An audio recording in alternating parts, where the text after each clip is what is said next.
그리고 이제 정도가 심하면은 진짜 이제 데리고 가갖고 졸라 이제 혼쭐 내주고 거의 좀 불법적으로 혼쭐 내주고 그러고 이제 풀어주고 그런 경우가 있대요. 영화 본 게 아니라 실제로 있는 이야기야. 뉴스에도 나왔고 이게 올해 뉴스 난 게 아니라 여러분들 몇 년 전부터 난 거예요. 하도 학창 그게 학교 폭력이 심해가지고 그런 게 있어요. 영화에서 나온 얘기 아니야. 실화입니다, 여러분들. 실화예요. 여러분들 주변에서 일어난 일이고 여러분들 여러분들 직접 겪으신 분들도 계실 수도 있고. 근데 진짜 난 그런 얘기를 해주고 싶어. 이렇게 당하고 만약에 당하고 있는 사람이 있다면 진짜 젖 같으면은 한번 진짜 그냥 뒤 생각 안 하고 한번 이제 엎어버리는 거야. 그냥 참지 마. 그냥 젖대는 거 알아도 한번 진짜 그냥 엎어버리는 거야. 그냥 갖다 후려버리고 그냥 그렇게 해서라도 이제 좀 풀어야지 마음의 응어리를. 처맞더라도 그냥 진짜 한 놈 죽인다는 마인드가 존나 패 그냥. 물어 뜯어 그냥 귀 뜯어버려. 뜯어갖고 잘근잘근 씻고 있으면은 걔네가 쫄아갖고 안 올 거 아니야. 한 명 잡아가지고 귀 물어 타이슨처럼 빙의해가지고 그냥 뜯어버려. 그냥 귀 잡고 뜯어가지고 그냥 잘근잘근 씹어 먹어 그냥 그 자리에서 우적우적 피 질질 흘리면서. 그러면은 진짜 저 새끼는 미친놈이다 하고 안 올 거 아니야. 응? 진짜 그런 각오로 좀 그냥 그런 괴롭힘을 좀 타파해서 했으면. 너무 이제 당하니까 이 10대들의 심리는 진짜 동물의 왕국이에요. 나보다 약하다고 생각하면은 계속 괴롭혀. 어차피 얘가 나를 어떻게 안 할 걸 아니까.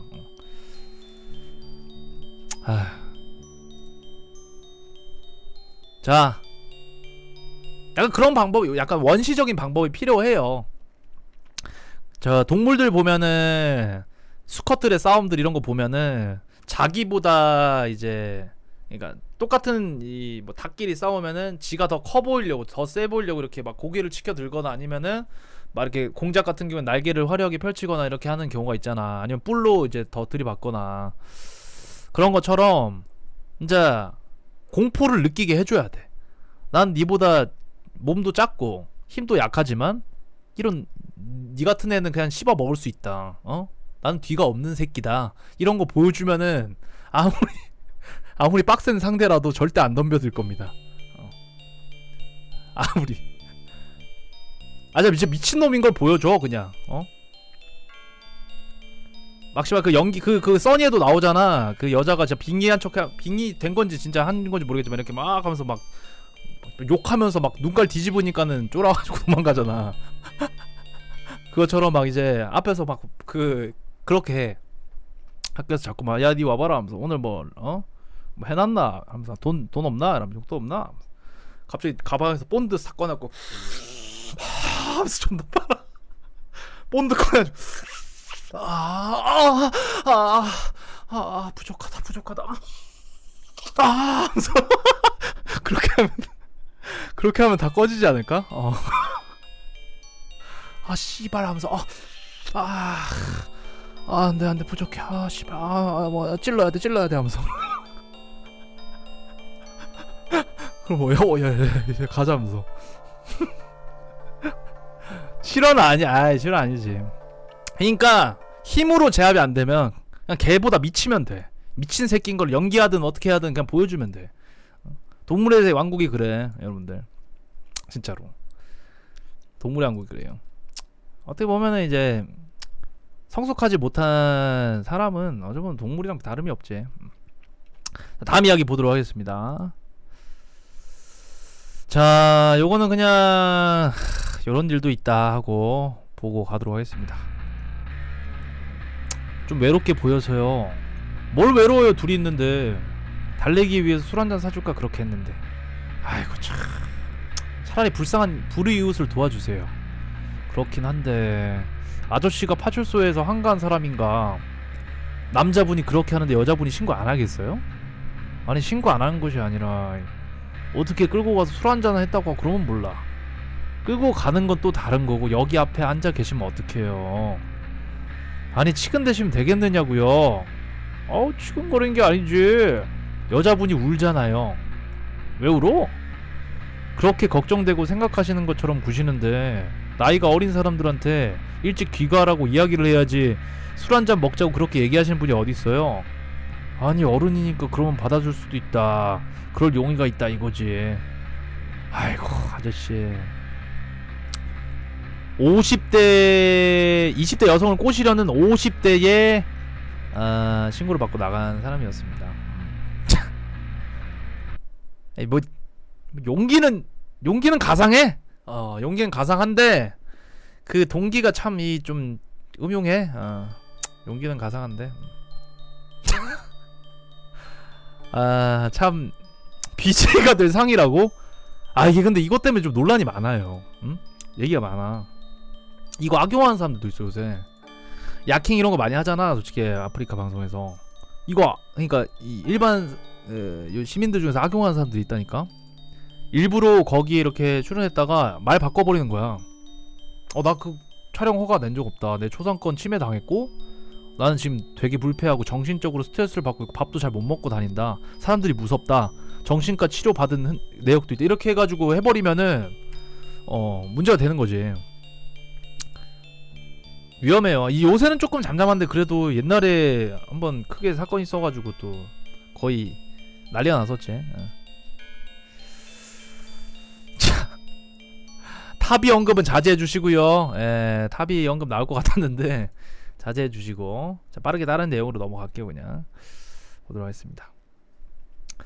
이 영상은 바람주의입니다.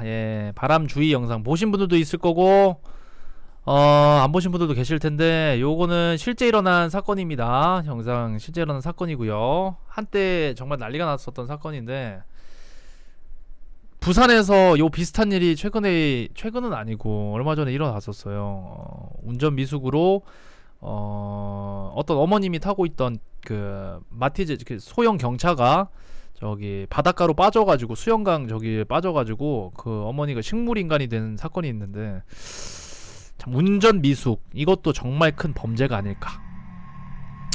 자 이거 한번 보도록 하겠습니다. 영상.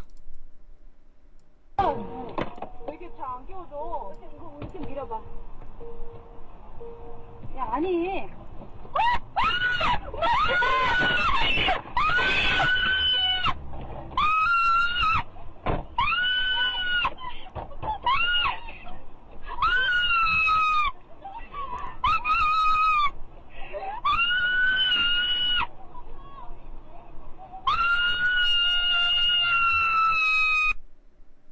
자 아주 끔찍한 사고 현장이었죠. 저 피해자는 죽지는 않은 걸로 알고 있는데 여기 나와있네. 저 일 뒤에 어떻게 됐는지 찾아보니까 저 여학생은 간 손상이 심각했고 그 주변도 손상이 심해서 평생 임신을 못하게 됐다고 합니다. 가해자 남편은 운동장은 스쿨존이 아니라고 우겼고 무죄로 판결이 됐다고 하는데요.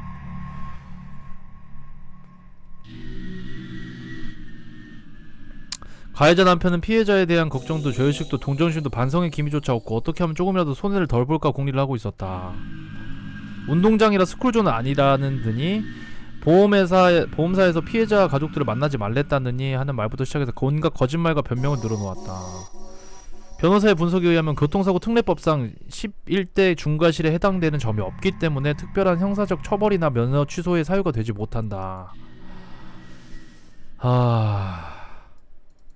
이런 허점을 보완하기 위해 운동장에서도 일어난 사고도 형사처벌할 수 있도록 하는 교통사고 처리 특례법 개정안이 국회에 제출되었다고 합니다. 2014년 피해 학생은 복학해 학교를 졸업했으며 가해자와도 원만하게 합의를 보았다고 합니다. 인터넷에 직접 검색을 해서 찾아보니 합의했다는 것 같습니다. 그 외에는 제가 처음에 적은 댓글 내용은 다 사실입니다. 와씨. 딱 얘기할게요. 스벌년입니다. 예? 일단은 뭐 사고를 일으킬 수 있다 쳐요. 대처가 스벌년입니다. 대처가 너무해요. 대처가 사람을 쳤으면 일단은 그 골든타임 때 빨리 신고를 하거나 뭐 인공호흡을 하거나 조치를 하는 게 맞는데 저런 식으로 소리만 빽빽 스벌년입니다. 스벌년이에요. 그리고 남편이 더 개새끼입니다. 남편이 더 개새끼예요. 그래도 뭐 합의했다고 하니까 잘 해결됐다고 하니까 뭐 그건데, 이 영상이 뭐 난리가 났었지 한때 인터넷에서 뭐 난리가 났습니다. 김 여사의 표본이라느니 뭐니 하면서. 근데 요새는 뭐 그거는 있는 것 같아. 아무래도 차에 관심이 뭐 요새는 뭐 그런 건 없는 것 같은데, 남자가 여자보다 뭐 운전을 잘한다? 이거는 모르겠고, 평균적으로 사고나 이런 걸 보면은 여성이 좀 부각돼서 많이 좀 나오고, 그리고 이런 대처가 남자보다는 좀 이런 암 걸리는 대처들이 많이 이렇게 언론에 나오고 그런 거인데, 내가 봤던 사람들 중에 여자 중에 운전하는 사람 존나 많거든. 잘하는 사람들. 딱히 남녀가 이제 뭔가 신체적으로 차이가 있어가지고 이런 건 아닌데, 이런 아줌마들이 좀 많은 거 보면은 진짜 그냥 안일하게 생각하는 거야. 어차피 면허도 내가 나라에서 준 거 땄고, 자격증도 땄고, 차도 있겠다. 친구들이랑 놀러 가고, 마트 장 보러 가고, 하면 되겠다. 안일한 거지. 차가 얼마나 위험하고, 이런 식으로 생각을 안 하고, 거의 장난감 수준으로 그냥 이제 그 우리 킥보드나 이런 거 타듯이 그런 정도로만 생각을 하는 거야, 차가.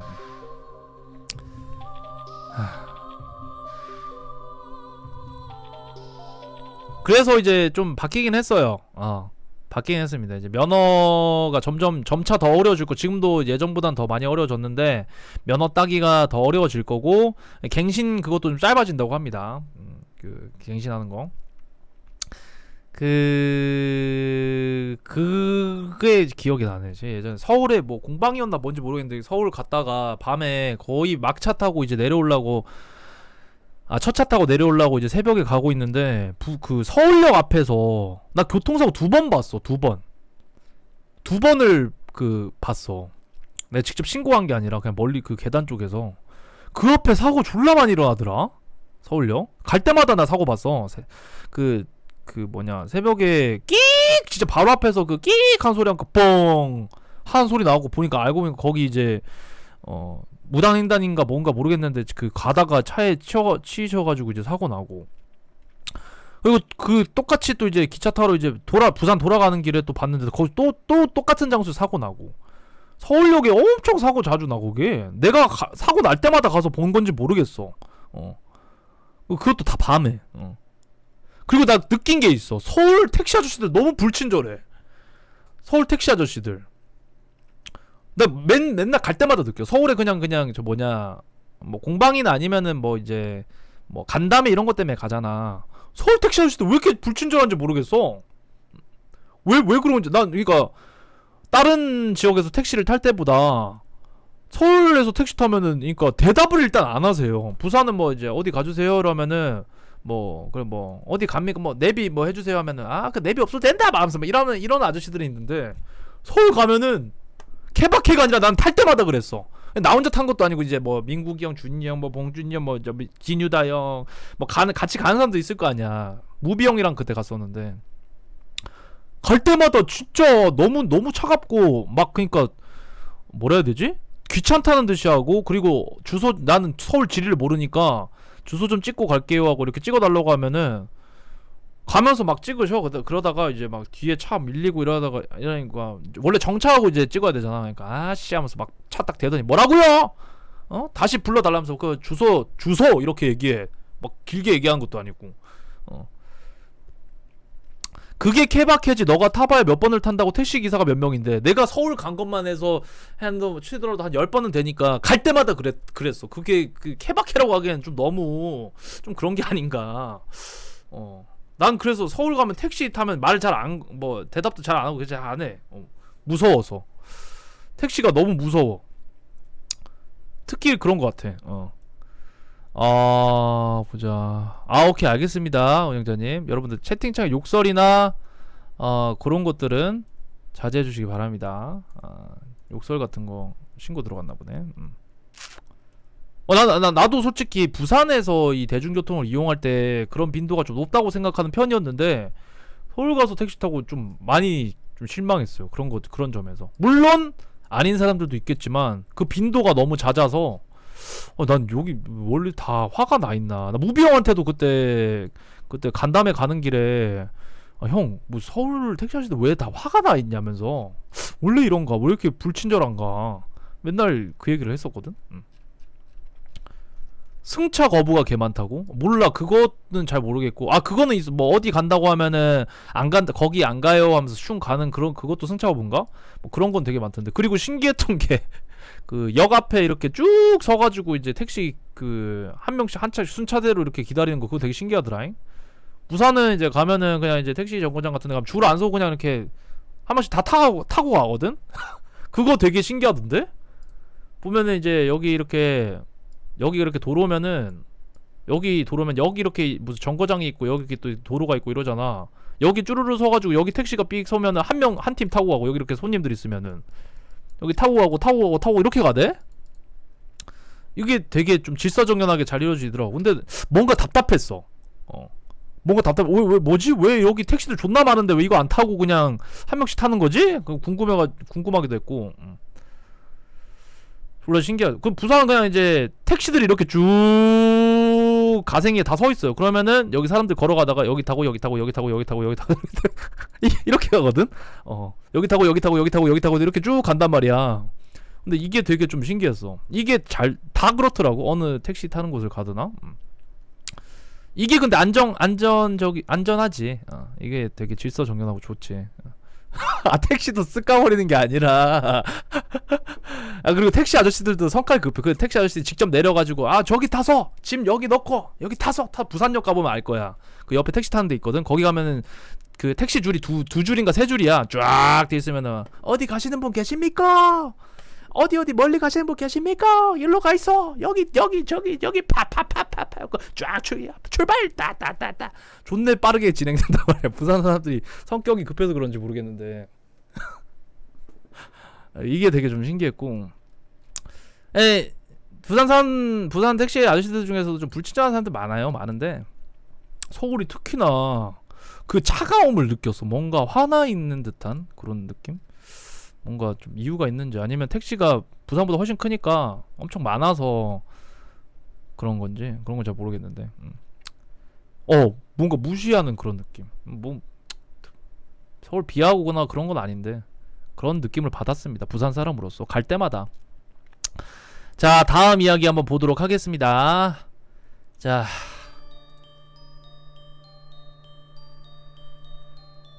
(2018년) 출소하는 범죄자, 끔찍한 사람.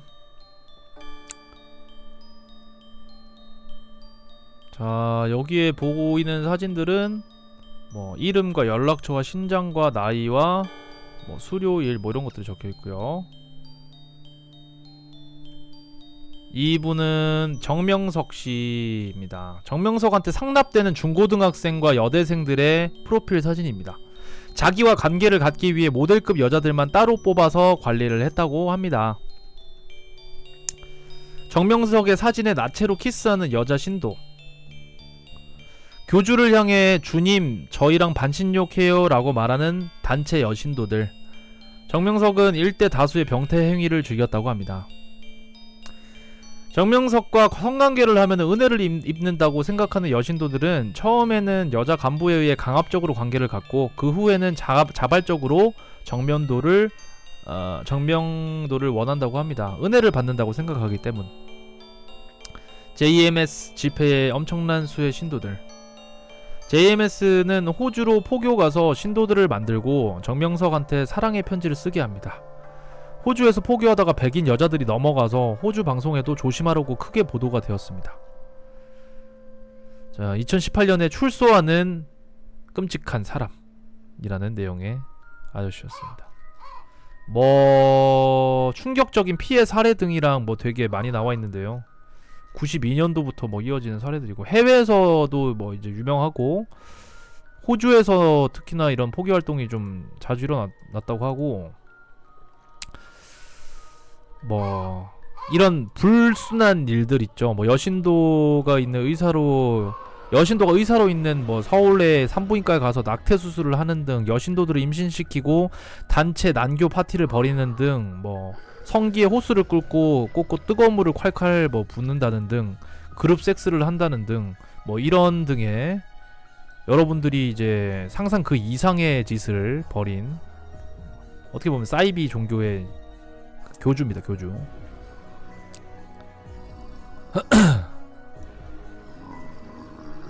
근데 나는 진짜 난 진짜 이해할 수 없는 게 여기 왜 빠지는 거지 대체?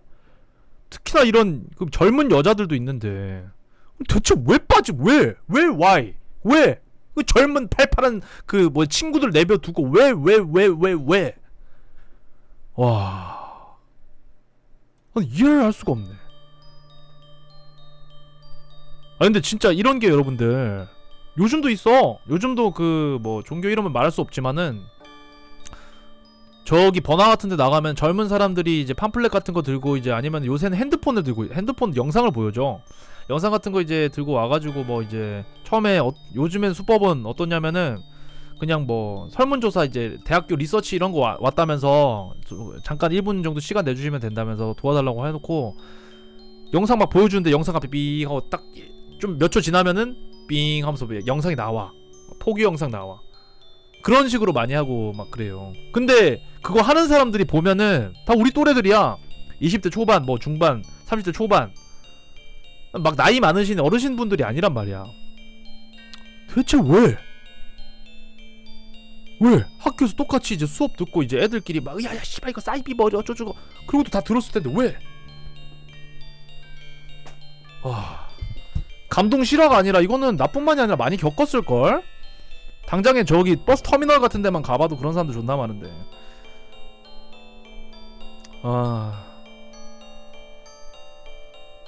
가치관이 성립되기 이전에 그랬다고? 아니 아무리 그래도 아니 뭐 유명한 대표적인 종교들이 많이 있잖아. 그런 데는 강요하지 않잖아. 자발적으로 이렇게 신앙심을 가지고 기도를 하고 이런 게 이제 대표적인 종교 그 유명한 종교들은 그렇잖아. 근데 이런 것들은 강요하잖아. 뭐 헌금을 강요하고 신도들의 뭐 성상납을 강요하고 뭐 이런 씨발 이런 짓거리를 강요하고 뭐 하는데 타락한 광신도라고요? 와, 씨발 난 난 이걸 이해 못하겠다 이거 진짜. 아무리 얘기해도 이거는 씨발 공감을 못하겠다. 자, 다음 이야기 보도록 하겠습니다. 자, 피해자만 50명이 넘는 사이코 성형외과 의사 이야기입니다. 사이코 성형외과 의사 하니까 해외 이야기 같죠? 하지만 우리나라 이야기입니다. 수술하려면 내가 원래 수술 전에는 말투가 이렇지 않았어요. 2009년 한 의사의 권유로 얼굴 15군데를 수술한 총 22종류에 3천만원. 같은 병원에서 수술 후 고통을 받는 피해자들. 오른쪽 가슴은 의사가 다 잘라놓은 상태. 쉽게 말해서 유방암 환자 같은 모습으로 바뀌었어요. 한 병원에서 나온 피해자가 이렇게 많다는 것은 문제가 있죠. 50여 명에게 피해를 입힌 의사, 배상금 판결에도 돈을 받지 못하는 피해자들. 본인 명의로는 재산이 10원도 없게 영원으로 해놨다고 하더라고요. 수술에 문제가 없다고 생각하세요? 들어가세요. 돌아가세요. 불행이 시작이 된 여성 잡지 광고. 코 수술 이외에 얼굴 20여 군데 수술을 권유한 의사. 뭐 비주 내리기, 하이 소프트, 뭐 실리콘, 비공출소, 비익, 전방부 내리기, 실버, 뭐 엄청 많죠. 숨쉬기 어려운 코, 감기지 않는 눈. 솔직히 말씀드리면 의사가 저렇게 했을까 하는 생각이 듭니다. 환자가 수술 중에 죽어도 눈 하나 깜빡 안 합니다. 전 병원 관계자의 녹취입니다. 배상 판결 이후에도 받지 못한 피해 보상금. 대부분 성형 부작용 소송의 판결이 나면은 의사들이 오히려 빨리 그 돈을 지급합니다. 그런데 박정환 원장은 과명입니다. 끝까지 돈을 안 줘요. 나는 돈이 없다. 의사 처벌 촉구와 피해 보상 요구. 2013년 병원 폐업 후 행적을 감춘 원장. 여기 살 때 유명했어요, 원장이. 병원 의사였는데 사고 나서 사람들이 난리였죠. 이게 변경 전이에요. 진료 과목이 성형외과라고 쓰여 있잖아요. 그걸 제가 보건소에 신고해서 그 사람이 80만원 벌금 물었어요. 96년 수술로 사망자가 발생했던 그런 원장이었고요. 이미 그 사람 의원을 할 때 마취 사고로 사람을 죽였고, 그리고 서울로 상경해서 성형외과 운영할 때 2명이 또 마취 사고로 사망했고, 새 4명은 전신불구가 되어 밖으로 나올 수 없는 상태고, 그 외에도 피해자는 무수히 많습니다. 문제를 일으키고도 처벌받지 않는 이유는 무엇일까? 의료 과실치상에 대해서는 의료법으로 행정처분을 할 수 있도록 규정되어 있지 않습니다. 환자에게 고의적으로 피해를 줄 의사가 어디 있겠습니까? 이 사례의 경우 자격 정지나 면허 취소를 할 수 있는 규정이 의료법에는 없습니다. 저를 괴물이라고 부릅니다. 의사가 돈을 버는 현장에 가서 현장 추심이라고 하죠. 아무 얘기도 하기 싫으니까 돌아가세요. 본인입니다. 그런 얘기는 하고 싶지 않으니까 돌아가세요. 뭐 여기 성형 카페 후기에는 결과 전부 다 망했고 장애인이 됐고 미친년이 됐습니다. 흉터는 장난 아니고 정말 상상 그 이상입니다. 뭐 이런 후기들로 많이 올라오고요.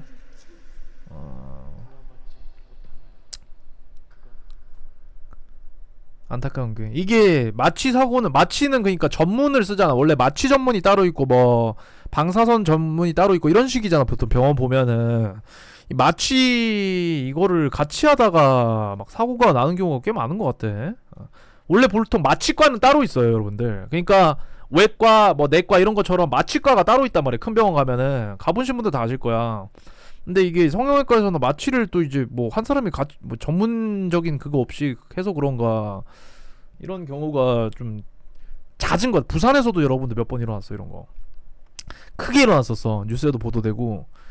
그 서면에 어떤 성형외과였는데 거기서 마취 사고였나요? 아니면 뭐 이제 그 피 공급을 해야 되는데, 그러니까 그 수혈을 해야 되는데 거기에서 뭐 반발작용이 일어나고, 그래서 이제 뭐 문제가 생겼었던가 뭐 그런 내용들이었던 것 같은데, 기억이 어렴풋이. 그런 의료 사고들이 꽤 많이 일어난다고 합니다. 근데 피해는 제대로 받지도 못하고, 뭐 피해 뭐 사람이 이미 돌아간 시점에서 피해 보상이 제대로 될 리는 없겠지만, 성형 생각하고 계신 분, 요새는 남자들도 성형 많이 하잖아. 요새는 남자들이 더 많이 하지 않나? 보면은 뭐 이제 뭐 화장도 이쁘게 하고 막 코도 막 이쁘게 고치고 눈도 이쁘게 하고 막 성형한 사람들 되게 많던데, 그 밖에 대학생들 보면은 막 버스 기다리고 있는 대학생들 막 지나가다 보고 하면은 막 코도 막 이렇게 어떻게 하고 막 이쁘게 성형하고 다니는 남자들 많대. 조심하셔야 돼요. 잘 알아보고 가셔야 되고, 엔간하면 안 하는 게 좋고.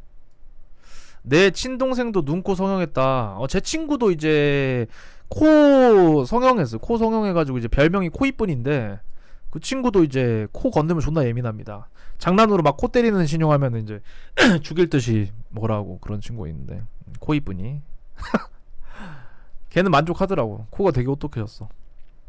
근데 요새 그런 사고가 많이 일어나더라고요. 구축이라고 하나요, 그거를? 구축이라고 이제 하는 게 맞나? 막 코가 이렇게 들려 올라가면서 콧구멍이 막 여기 있던 보형물이 막 빠져나오고, 그거 사례가 되게 많던데? 성형을 하고 막 몇 년 지났는데 코가 들창코처럼 들리고 이래서 그것 때문에 이제 후유증을 얘기하는 사람들이 많고 한다던데. 이 성형이 여러분들 영구적이라고 생각하시는 분들 많은데 영구 아니에요. 여러분, 성형하고 왜 또 성형하고 막 성형 중독 걸리고 왜 그런지 아세요, 여러분들? 성형이 영구적인 게 아니야. 거의 반영구야, 반영구. 성형 한번 하고 이게 좀 나이 들고 이러면은 여기 있던 뭐 근육이 조금 이제 힘이 탄력을 잃고 이러면서 피부가 들리고 뭐 피부가 쪼그래지고 이러면서 얼굴이 변할 거 아니야. 그러면서 이제 원래 성형 안 하면 자연스럽게 이렇게 얼굴이 자리를 잡는데, 이게 여기 보형물이 있고 있으면 안 될 애들이 막 있고 이러니까 막 잘 안 되나, 이게 뭐 문제가 생기나 봐. 그래갖고 막 코가 들리고 막 이런 경우가 많대. 눈도 마찬가지. 눈이 막 이렇게 잠자는데 눈 뜨고 잠자는 사람들 많고, 눈 성형 잘못하면은. 이 성형이 요새는 뭐 잘 돼 있어가지고 부작용도 좀 사례가 덜하고 하지만은 그래도 아직까지도 위험해. 몰라, 그쵸? 싼 값에 좀 위험한 성형을 하려고 하시는 분들은 다시 한번 생각해 보시기 바랍니다. 성형은 뭐 해서 만족을 크게 얻을 수 있으면 뭐 좋겠지만 위험한 게 맞으니까 잘 알아보고 해야죠. 다음 이야기 보도록 하겠습니다. 교정은 성형이라고 하긴, 성형 효과가 조금 있긴 하다고 하는데 저도 교정을 했거든요. 미미해요. 그냥 이제 좀 조금 이제 뭐 입이 약간 좀 돌출입이신 분들 조금 들어가거나 아니면은 턱이 이렇게 좀 부정교합이신 분들 잡히고 뭐 턱 모양 골바르게 되고 뭐 그런 정도?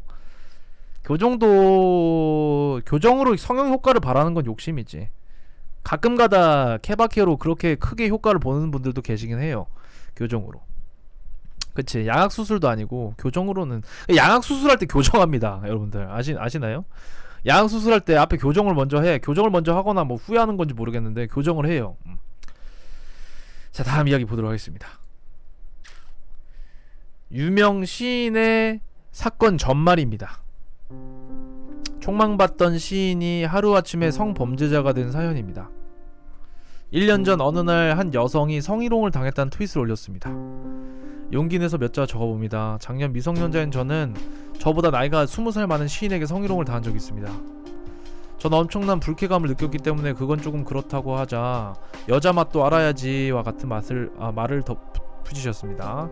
또 그 당시 제가 시를 쓰게 된 원인이었던 다른 남자 시인과 친분을 과시하며 B는 저와 애를 단톡방에 초대하여 대화를 나누게 하고 오후 4시 B에게 연락이 온 후 발언을 한 사람이 저임을 알고 있다는 것에 공포를 느꼈습니다. 제가 절 보호하고 다른 분들께 생길 수 있는 피해를 방지하기 위해 이름을 알려야겠다는 생각을 하였습니다.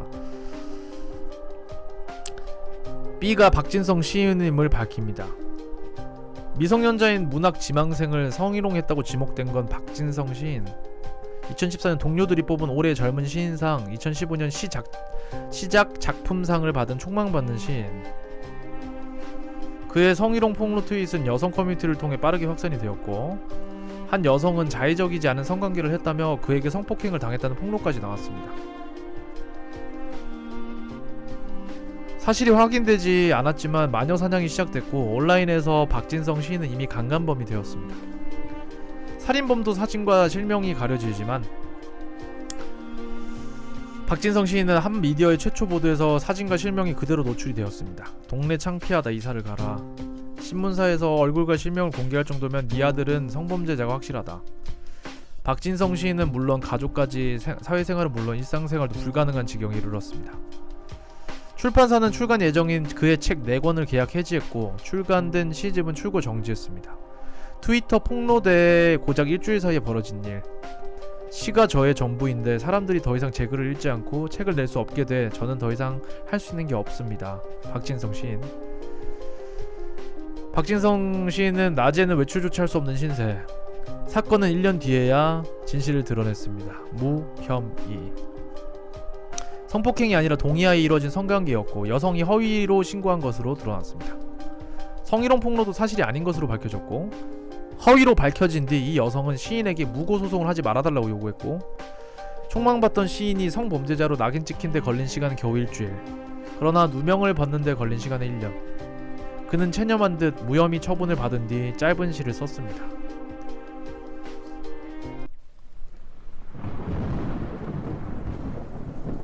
어머니가 우신다. 아버지도 우신다. 동생도 전화를 해서 운다. 나는 멍하게 앉아서 그냥 멍하게 앉아서 늙은 개의 눈두덩이나 쓰다듬으면서. 아직도 그를 성범죄자로 기억하는 사람이 많을 겁니다. 그가 받은 고통과 앞으로도 받을 고통, 대체 어떻게 누가 보상을 할 수 있을까요? 지쳤습니다. 죄송합니다. 전부 다 죄송합니다. 제가 저의 결백을 밝힐 수 있는 방법은 단 하나라는 걸 이제 알았습니다. 끝까지 믿어주신 분들 정말 감사합니다. 단 하나의 눈동자만 있어도 견딜 수 있다고 생각했지만 지쳤습니다. 제발 다시는 이런 일이 없었으면 좋겠습니다. 시인님 정말 죄송해요. 소송하신다는 소식 들었어요. 정말 죄송합니다. 저는 소송하지 말아주세요. 이렇게 일이 커질 줄 몰랐어요. 그리고 음독 자살을 시도하셨다고 합니다. 박진성 시인 아버지입니다. 걱정해주셔서 감사합니다. 오전 2시경 진성이가 약을 먹고 쓰러져 있어서 엄마가 발견 119에 실려갔습니다. 위세척을 해서 14시간 만에 의식이 돌아와 중환자실에서 회복 중입니다. 위험한 고비 넘겼고 저희 가족 잘 회복하겠습니다. 온갖 비방과 추측 난무하는 인터넷 공간에서 제가 박진성 시인의 아버지임을 확인시켜드리기 위해 전화번호를 남깁니다. 감사하고 송구스럽습니다. 진짜 여러분들 이게 예전에 아날로그 시대 때는 이런 게 좀 덜했어. 예전에 뭐 신문이고 이런 걸로 정보를 습득하던 시대는 이런 게 덜했는데 이제는 이렇게 정보를 가려 습득하는 그런 게 너무 그런 능력이 떨어져. 요즘 사람들이 보면은. 그렇기 때문에 그냥 그 이름도 모를 기자가 쓴 글을 고지고 아 얘가 이랬대. 이걸 고지고대로 그냥 믿고 그걸 진실이라고 받아들이고 그냥 글을 쓰고. 솔직히 잘못된 행동을 한 사람한테 욕을 하는 거는 그거 가지고는 뭘 할 수는 없는 거잖아. 근데 그게 사실인지 진실인지 알지도 못하는 상황에서 그냥 이름도 모를 어떤 기자 양반이 그냥 스크랩해온 글이나든지 아니면은 그냥 추측으로 쓴 뇌피셜 글 같은 거를 사실인 양 이렇게 받아들이는 거는 정말 위험한 거죠. 정말 위험한 거. 요즘 그런 것들 되게 많잖아. 요즘에 진짜 그런 일들 많이 일어나잖아. 막 이렇게 뭐 성추행이고 성폭행이고 해가지고 알고 보니까는 무고 이렇게 떠버리고 근데 이 사람 이미지는 이미 조져놨고 그런 경우가 되게 많으니까 이게 참 이게 그냥 좀 인식이 바뀌어야 돼. 인터넷 문화도 좀 바뀌어야 되고 그냥 무분별하게 그냥 익명의 방패 세워가지고 그냥 사람 막 글 쓰고 하는 거는 좀 자제돼야 돼요. 이 아프리카만 놓고 보더라도 여러분들 여기 계신 분들 중에서 악플을 안 다신 분들 있으면 저한테 돌을 던지세요. 예? 악플을 안 달아본 나 그냥 이 BJ 마음에 안 들어서 그냥 댓글이라도 아니면은 채팅이라도 안 좋은 거 안 써보신 분들 계시면은 돌을 던지세요. 던진다고요? 구라치지 마. 아 지랄마. 아 지랄하지 마세요. 아 구라치지 마세요. 무슨 소리야.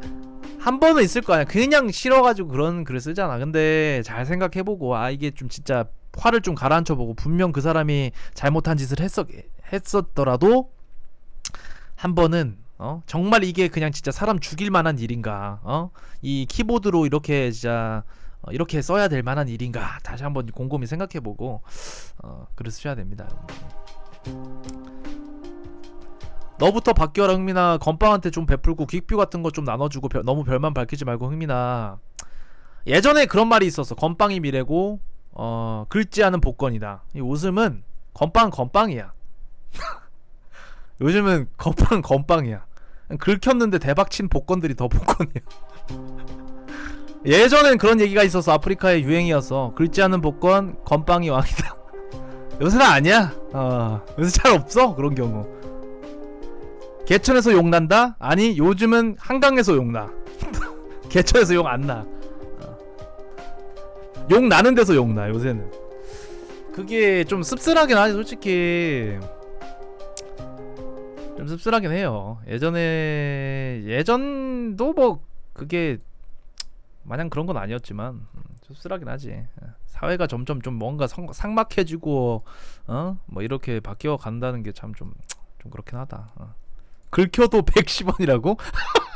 그래도 그거는 크지. 팬가입을 하고 안 하고는 여러분들 건빵분들이 잘 모르시겠지만 BJ 입장에서는 팬가입을 함으로써 일단 뭐 돈도 돈이지만은 그리고 이제 그 뭐 순위 같은 것도 올라가고 랭킹 같은 것도 올라가고 그리고 팬 가입 수도 많으면 많을수록 뭐 스폰이나 이런 것들의 스폰 광고주들한테서 좋은 영향 끼칠 수 있고 정말 이제 좋죠. 왜 키커는 무시하냐? 키커는 그냥 시발 그냥 여무세요. 치유돼서 돌아왔나요? 우리 물음표님 감사하고 우리 쿨 레타님 18개 팬가입 고맙습니다. 감사합니다. 팬가입. 퀴커는 그냥 싸물세요. 건빵분들은 그럴 수 있어. 내가 뭐 이제 내가 뭐 흥민이 팬가입 하고 싶은데 형편이 안 돼가지고 아니면 여건이 안 돼가지고 좀 무리다. 그런 분들 계실 수 있어. 퀴커는 스바 뭐 퀵비를 어디서 뭐 BJ한테 받아왔는지 충전했는지 모르겠지만 일단은 광고료가 안 들어와요. 여러분들 이제 그 건빵분들은 이렇게 딱 그 뭐 들어오실 때 아니 비료일근으로 이렇게 들어오실 때 광고 한 편 보고 오죠. 그 광고가 그래도 이제 도움이 돼. BJ한테 광고료가 들어와. 이 퀵거는 스발 광고 스킵하고 들어와가지고 이제 채팅은 존나 쳐. 채팅은 씨발 이 새끼 씨발 노잼이네. 이 새끼 똑바로 안 초심 잃었냐? 채팅은 존나 치는데 광고는 또 안 봐주고 풍도 안 쏴. 솔직히 약간 좀 미운 오리 새끼지. 미운 오리 새끼. 그래도 뭐 씨발 사형 이런 건 좀 아니지. 그래도 방송 본 시청자인데 말을 좀 격하게 하시네. 자 일단은 다음 이야기 보도록 하겠습니다. 그래도 여러분들 뭐 이렇게 또 우리 물음표님 같은 방송 제일 좋은 게 뭐냐면 퀵뷰 없이 방송 볼 수 있어서 그것도 좋아. 좋지. 그래도 퀵뷰는 드립니다. 자주 놀러오세요. 우리 물음표님 10개 감사합니다. 그래도 퀵비는 드리니까 자주 놀러오세요. 그 받은 걸로다가 좀 메이저 BJ분들 본방에서 채팅 치고 놀고 그러면 되니까. 다음 이야기 보도록 하겠습니다. 몇 개 안 남았는데 마저 쭉 보고 마무리하도록 할게요. 벌써 좀 많이 늦긴 했는데 요거 오늘 마지막 회니까 잊어서 쭉 보고 가도록 할게요. 아까 요런 비슷한 얘기를 나눴었는데 어떤 뭐 중국 변두리의 뭐 장례 문화라든지 이런 얘기를 했었는데 요런 문화도 있습니다. 어느 민족의 여자 보쌈 문화. 남자들이 한 여자를 강제로 차에 태웁니다. 여자는 차에 안 타려고 엄청 소리 지르면서 반항을 하게 되고요.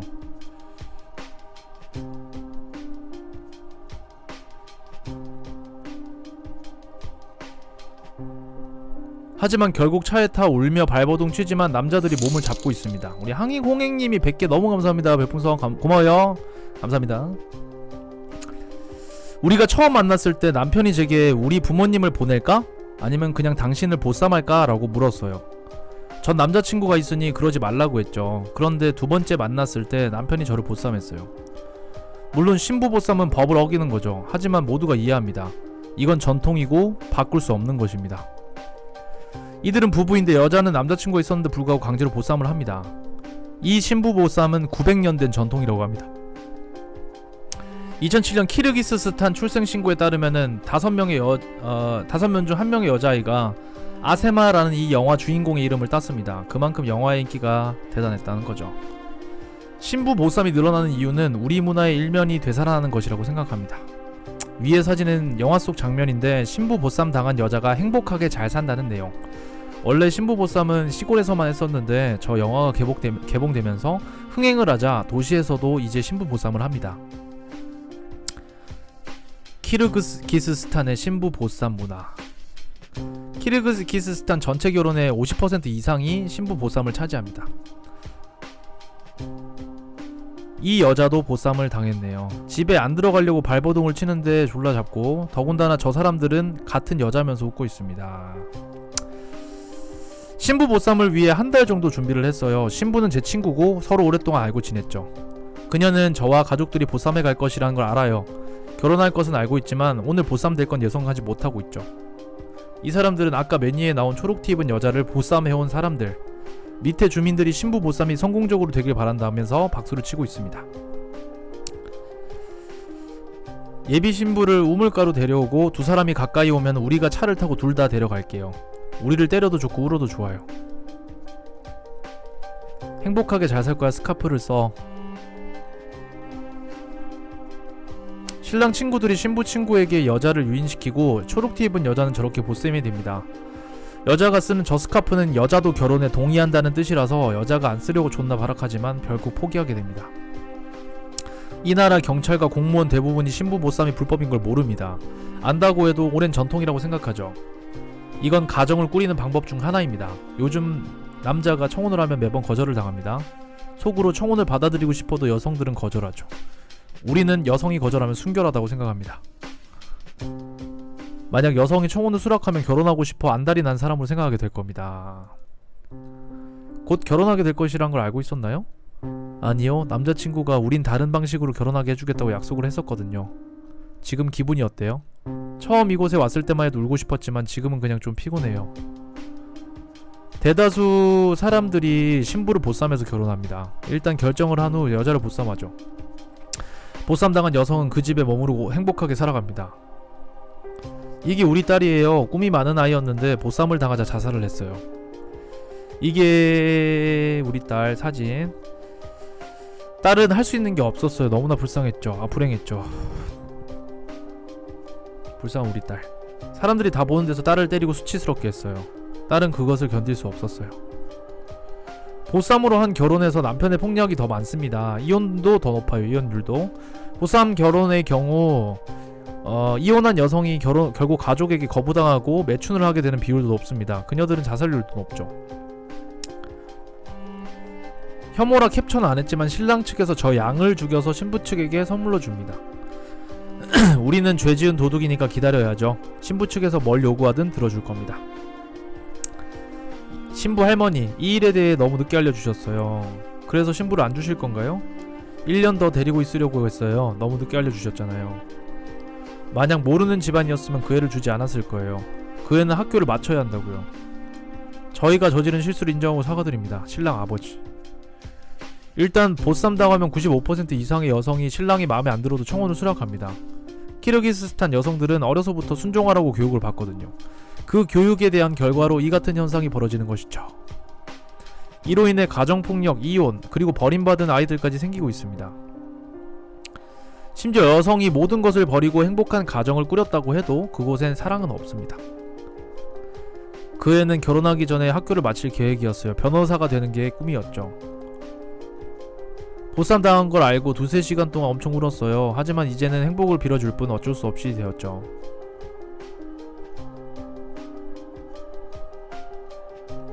와.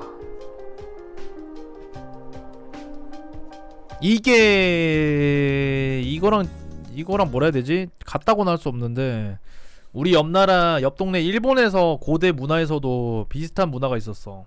아직도 그런 게 명칭이 이렇게 나와. 요바이라고. 요바이 문화가 있어요. 밤에 이제 보쌈에 가는 거.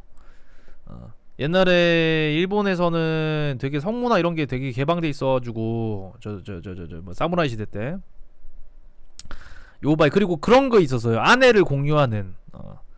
마을이 이렇게 뭐 시골 마을이 있으면은 거기에 이렇게 손님이 오거나 하면은 아내를 내어줘서 잠자리를 갖게 한다든지. 그리고 밤에 뭐 이름 모를 남성이 와가지고 자기를 덮치면은 그거를 이제 해줘야 된다든지. 뭐 이런 문화가 있었대요. 일본에 옆나라에. 고대도 아니고 거의 근대에 가까운 데까지 이어졌던 문화입니다. 요바이라는 명칭으로 이런 게 있고. 그리고 이제 전통 복장도 보면은 그 기모노 같은 거 보면 뒤에 이렇게 뭐 끈각 같은 거 있잖아. 그거 삥 돌리면은 왜 하면서 만화 같은 데 보면은 와 하면서 풀리잖아. 그것도 좀 그런 쪽으로 이렇게 설치를 해놓은 거래. 유카타 이런 그치 유카타 기모노 이런 것들도 뭐 문화면 문화죠. 그쪽 문화라고 하면 문화지. 뭐 어쩌겠어. 뭐 우리가 이런 걸 보고 미개하다고 하면은 안 되는 건 뭐 이게 뭐 인권적으로 좀 문제가 될 수는 있겠지만 문화라고 하니까 뭐 어떡하겠어. 방패야. 그냥 무적 방패야. 그 나라 문화인데 어떡해. 무적 방패야. 이거 하니까 또 생각이 나요.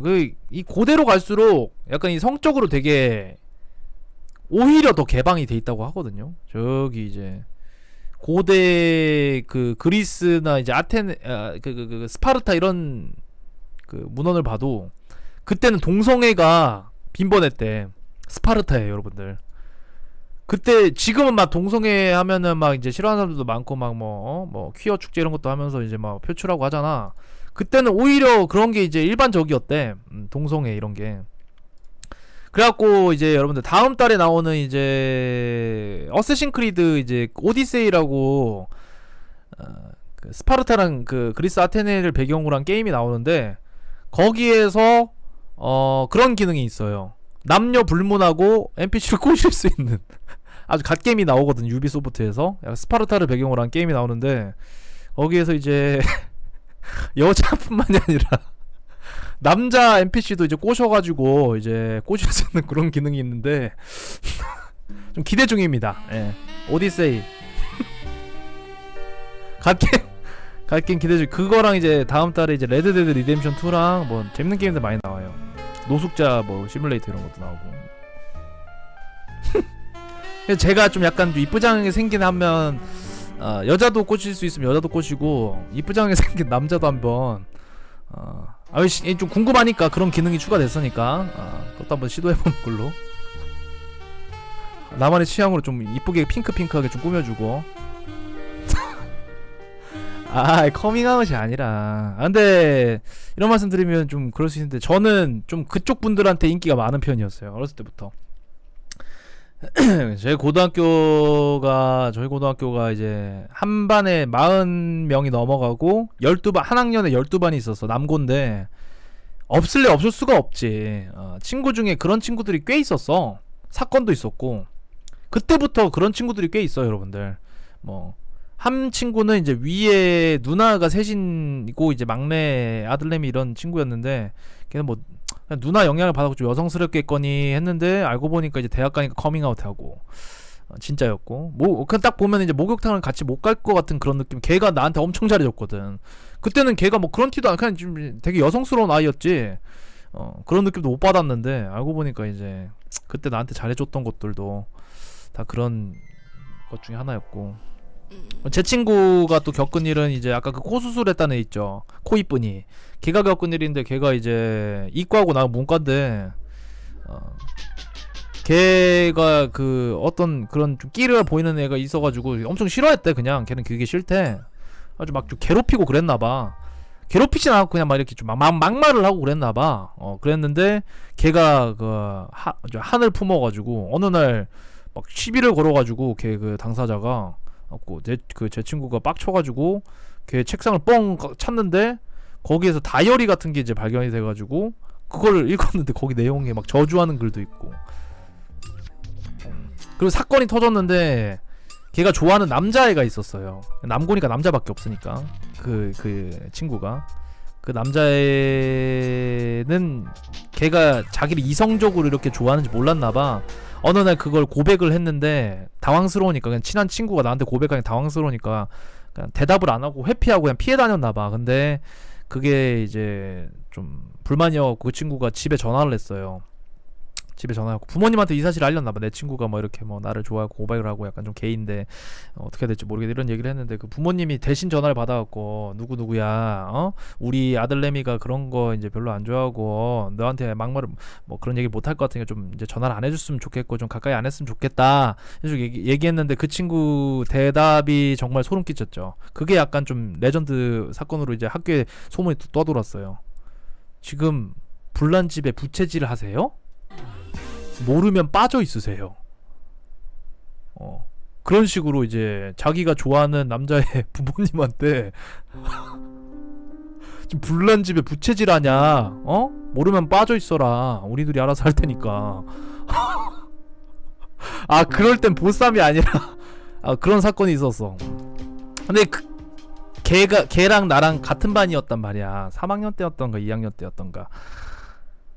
수업 시간에 이제 우리 학교는 그거였어요. 그냥 이제 수업 무슨 시간이면은 교실 이동하는 거 있잖아. 책 들고 챙겨가지고 교실 이동하면서 막 학년 애들이 막 섞였어. 이렇게 섞였는데 제가 이제 무슨 수업을 들을 때 그냥 이렇게 멍 때리고 이렇게 쳐다보는 걔가 나를 이렇게 받침이 턱을 하면서 나를 계속 이렇게 쳐다보고 있더라고. 걔 아직도 생각나. 생김새가. 이름은 안 밝힐게요. 있으니까. 아직도 생각. 너구리 같이 생겼어. 이렇게 생겨가지고 여기 콧수염 이렇게 난 친구였어. 이렇게 생겨가지고 안경을 이렇게 시꺼먼 뿔테를 꼈는데 이렇게 껴가지고 눈은 이렇게 그냥 이렇게 있어. 근데 입만 이렇게 씩 웃는 거 있죠. 이렇게 한 상태로 턱을 이렇게 손을 받쳐가지고 나를 쳐다보는 거야. 미친. 이렇게 쳐다보는데 나는 그냥 나한테 장난치는가 싶어갖고 나도 계속 뚫어져라 쳐다봤어. 이렇게 앉으려고 눈싸움 하듯이 이렇게 쳐다봤는데 갑자기 고개 휙 돌리면서 존나 수줍어해. 난 이 새끼가 미친 새끼인가. 나한테 막 말도 제대로 안 걸고 그냥 뭐 가끔 가다가 뭐 인사치레나 하는 그런 정도의 친함이었어가지고 그런 생각을 하고 있었는데 걔한테 이제 그 코이쁜이한테 그런 이야기를 듣고 나니까 좀 깨름직하더라고요. 그 이후로도 얘는 뭐 어떻게 됐는지 모르겠지만 관심이 없어가지고 졸업할 때까지 뭐 사고는 안 쳤지만 그런 발칙함을 품고 있는 친구였어요. 그런데 이런 애들한테 약간 좀 인기가 많았어. 찜질방 사건 때도 그렇고 약간 뭔가 그쪽 세계 분들한테 좀 인기 있는 상인가 아니면은 좀 스타일인가 뭔지 모르겠는데 그런 분들한테 좀 인기가 많았어요. 보쌈은 이거는 좀 솔직히 잘못했다고 하긴 좀 그렇지만 좀 그렇지. 우리 문화 입장에서 봤을 때는 야 말 난리 나지 막말로. 요즘 만약에 우리나라에서 이런 일이 일어났다 생각해봐. 가만히 있겠냐? 인터넷이 가만히 있겠냐고. 와, 씨. 근데 솔직히 말하면 우리나라는 뭐 여성 인권이 되게 뭐 안 좋다, 뭐 퇴보돼 있다, 뭐 그런 얘기 하지만 주변 나라들이랑 비교해봤을 때 그리 나쁘지 않은 것 같거든. 옆 나라 일본만 봐도 여자 인권 존나 진짜 막 그 별로예요. 우리나라보다 별로야 거기. 거기는 아직도 인식이 거의 뭐 남존여비 그런 느낌이야. 일본은. 우리나라가 중국 그리고 이제 뭐 우리나라 일본 이렇게 3대 있다 치면은 우리나라 제일 낫지 않나 싶어. 나는 잘 모르지만 막 봤을 때 왜 그러는지 모르겠어. 성평등 10등이라고? 야, 그 많은 나라 중에서 10등이면은 뭐 높다고 할 수는 없겠지만은 나라가 몇 갠데 지구상에. 그리고 이 선비 문화의 나라에, 그치? 남존여비라는 단어가 있었던 나라에 점차 발전해 나가고 있겠지만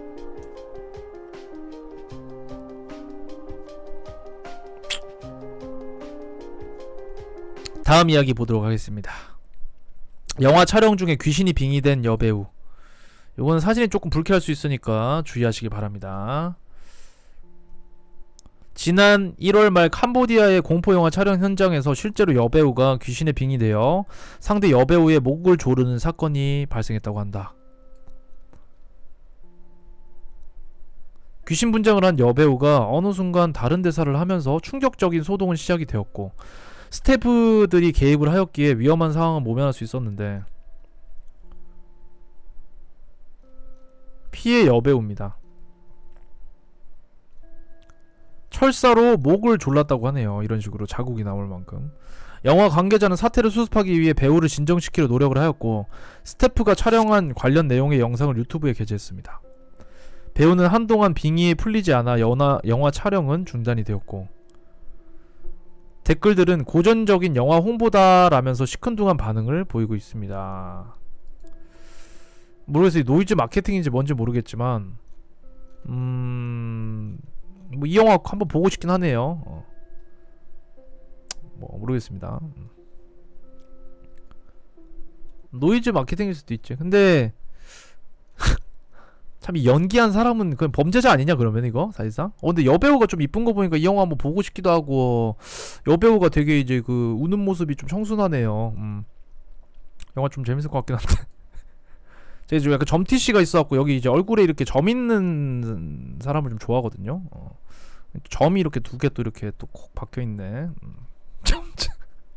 점티씨가 있어가지고 자 다음 이야기 한번 보도록 하겠습니다.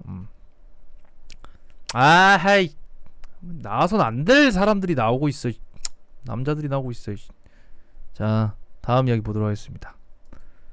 우리나라 군대에서 일어난 실제 상황 요거 한번 읽어보도록 할게요. 아이고 너 북한군들이 어떻게 담력 훈련하는 줄 알아? 멍하니 앞을 주시하고 있던 나는 그 소리에 깜짝 놀라 대답한다. 이병 김정훈. 잘 모르겠습니다 최상병님. 그놈들이 참 독한게 저기 보이는 저놈들 초소에서 땡 하고 출발해가지고 지뢰지대를 통과해서 여기 요 앞에 있는 우리 철책을 찍고 돌아간다는 거지. 최상병은 손가락을 들어 예상 경로를 그리듯 북한군 초소에서부터 바로 앞에 있는 아군 철책까지 쭉 가르쳐 보았다. 가리켜줘. 그게 진짜입니까? 진짜지. 그러면은 몇 년 전에 그렇게 넘어온 북한군을 운 좋게 잡아서 포상금에 훈장에 그대로 전역했던 병사 얘기 못 들었냐? 확실히 비슷한 이야기를 들은 기억이 난다. 하지만 군대 얘기란 게 거의 다 믿거나 말거나니 그냥 그러려니 할 뿐이다. 전방을 두리번거리면서 최상병이 말을 이었다. 아이고 나도 그런 눈먼 놈들 못 잡을라나. 포상금이나 훈장 같은 건 둘째치고 전역이나 좀 했으면 좋겠네. 그 점은 동감이다. 군생활이란 게 다 그렇겠지만 여기 GOP는 특히나 거지 같은 곳이다. 앞으로 남은 날짜를 세다 보면은 한숨만 나오는 상황이다. 맞습니다. 꼭 잡고 싶습니다. 나의 말에 최상병은 피식 웃으면서 말한다. 넌 임마 아직 전열날도 안 보인 놈이 벌써 그런 생각하냐? 아닙니다. 니놈은 그냥 이 형님이 빨리 전역할 수 있도록 전력을 다해야 하는 거야. 예 알겠습니다. 아참 담력 훈령 이야기가 나왔으니까 말인데 이번엔 또 뭔 이상한 이야기를 하려고? 우리도 비슷하게 해야 한다는 생각 안 드냐? 그렇지. 저놈들은 하는데 우리라고 안 하면 쓰냐. 하지만 아무리 그래도 내가 설마 너한테까지 저기까지 다녀오라고 하겠냐. 그렇게 말한 최상병은 한쪽에 페인트가 칠해진 돌 하나를 집어서 철책 너머로 던진다. 저걸 주워오는 거지. 저 밑쪽에 내려가면 철책 하단부 드러난 곳이 있으니까 빨리 다녀와. 알겠습니다. 더 버벅댔다가는 진짜로 북한까지 다녀오라고 할까봐 재빨리 뛰어나갔다. 역시 조금 내려가니 철책 아래쪽으로 물이 흘러 사람 하나 정도는 간신히 통과할 만한 구멍이 있었다. 조심히 철책을 통과하여 이 돌이 떨어진 근처로 이동했다. 건너편에서는 최상병이 내 움직임을 주시하고 있었다. 철책 불빛에 의지해서 돌을 찾을 때였다. 탕. 끔찍한 고통에 무릎을 꿇고 옆구리를 바라보았다. 왼쪽 옆구리에 빨간 피가 울컥울컥 배어나오고 있었다. 뒤를 돌아보니 최상병이 나에게 총을 겨누고 있었다. 포상을 받는 방법을 적군을 잡는 방법만 있는 것이 아니었다. 탈영범을 잡는 방법도 있었다. 각색이 들어간 글이지만 실제 사건이었다고 합니다. 실화로는 총 대신 수류탄을 던졌고 후임이 가까스로 살아남아 신고 후에 가해자는 육군 교도소에 갔다고 합니다. 선임이 월북하려던 거 잡았다고 신고하고 영웅이 돼서 전역하려고 계획한 사건이었다고 합니다.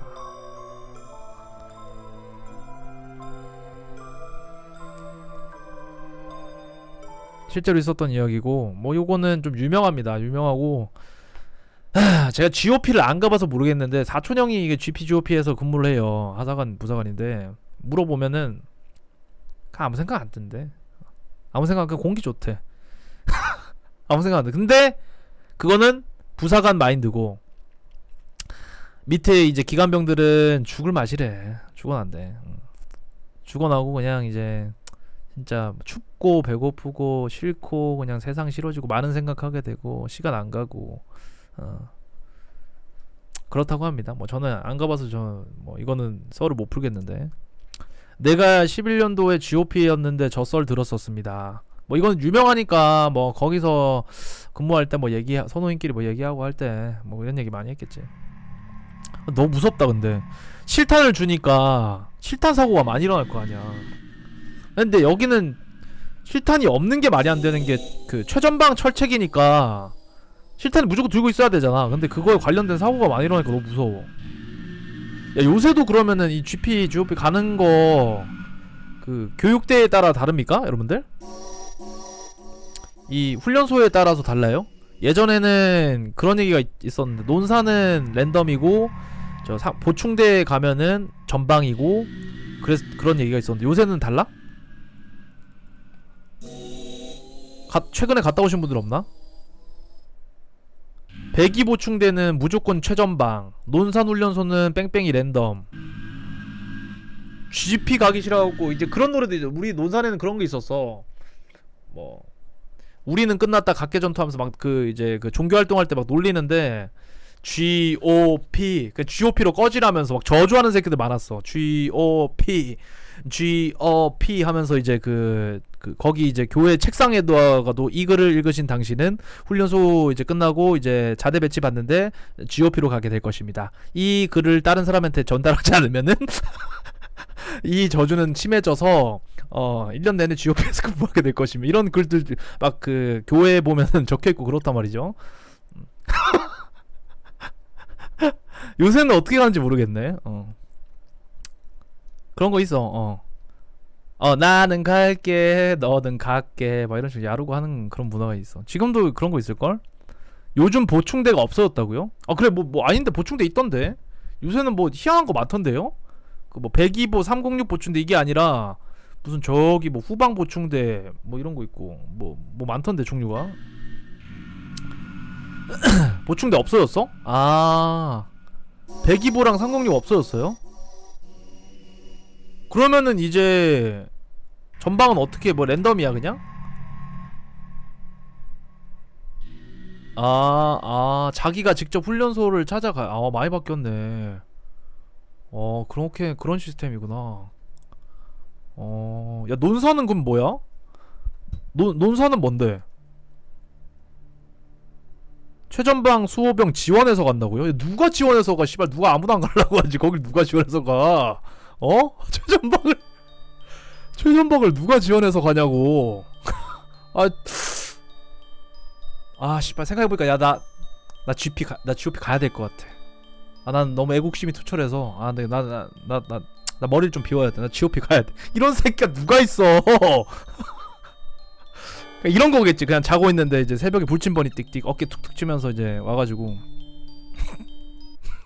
자네 짐 싸게 초코파이 안에 건네주면서 수고 많았다. 어? 고생 많았지? 야 이거 먹어. 내가 그동안 못해서 미안하고. 그럴 정도로 가기 싫어하는 곳인데 자진해서 가는 사람이 어딨냐? GP 면접 때 할 수 있냐고 물어봐서 절대 못 간다고 했는데 선별됐다고요? 그러니까 저거지. 차출당한 거지.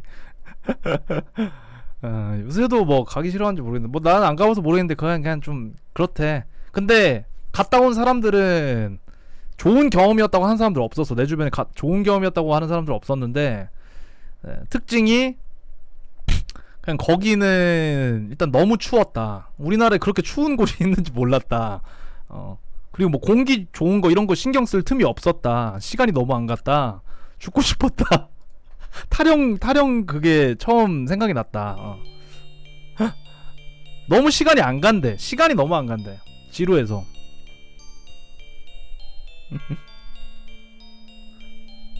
너무 추워서 수온 온도계가 깨질 정도야. 아 모르게 생각하기 싫네요. 어차피 제 얘기 아닙니다. 제 얘기 아니고요. 어차피 전 다녀왔습니다. 어차피 갈 일 없고요. 어차피 안 갑니다. 여러분들 얘기고 제 얘기 아니니까 상관없거든요. 잘 다녀오세요. 여러분들 덕분에 아직 안 가신 여러분들 덕분에 저희가 발 뻗고 자는 겁니다. 응? 갔다 와주세요. 우리를 위해서 갔다 와달라고요. 의경 나부랭이라고. 야 의경들도 아까 얘기 들어줘. 의경도 막 귀신도 보고 하잖아 임마. 의경도 나름의 그게 있어. 진짜 고생도 많이 해. 요새 의경들 보면은 의경들 보면은 이게 고통이야. 스트레스야. 이 뭐라 해야 되지? 유혹들 눈에 보이잖아. 눈에 보이니까 그 막 욕구가 진짜 들 때도 많아. 씨발 병 넘어갈까. 그냥 모르겠다. 그냥 갈까. 말년에 특히나 말년에 씨발 그냥 나갈까. 그냥 미친 척하고 갈까. 그런 것들도 많고 그래. 다음 이야기 보도록 하겠습니다. 요거는 혹시 여기 호텔 경영이나 아니면은 호텔에서 근무해오신 분들 계십니까? 아니면은 뭐 모텔 알바 이런 거 해보신 분들 없나요? 숙박업소에서 일해보신 분.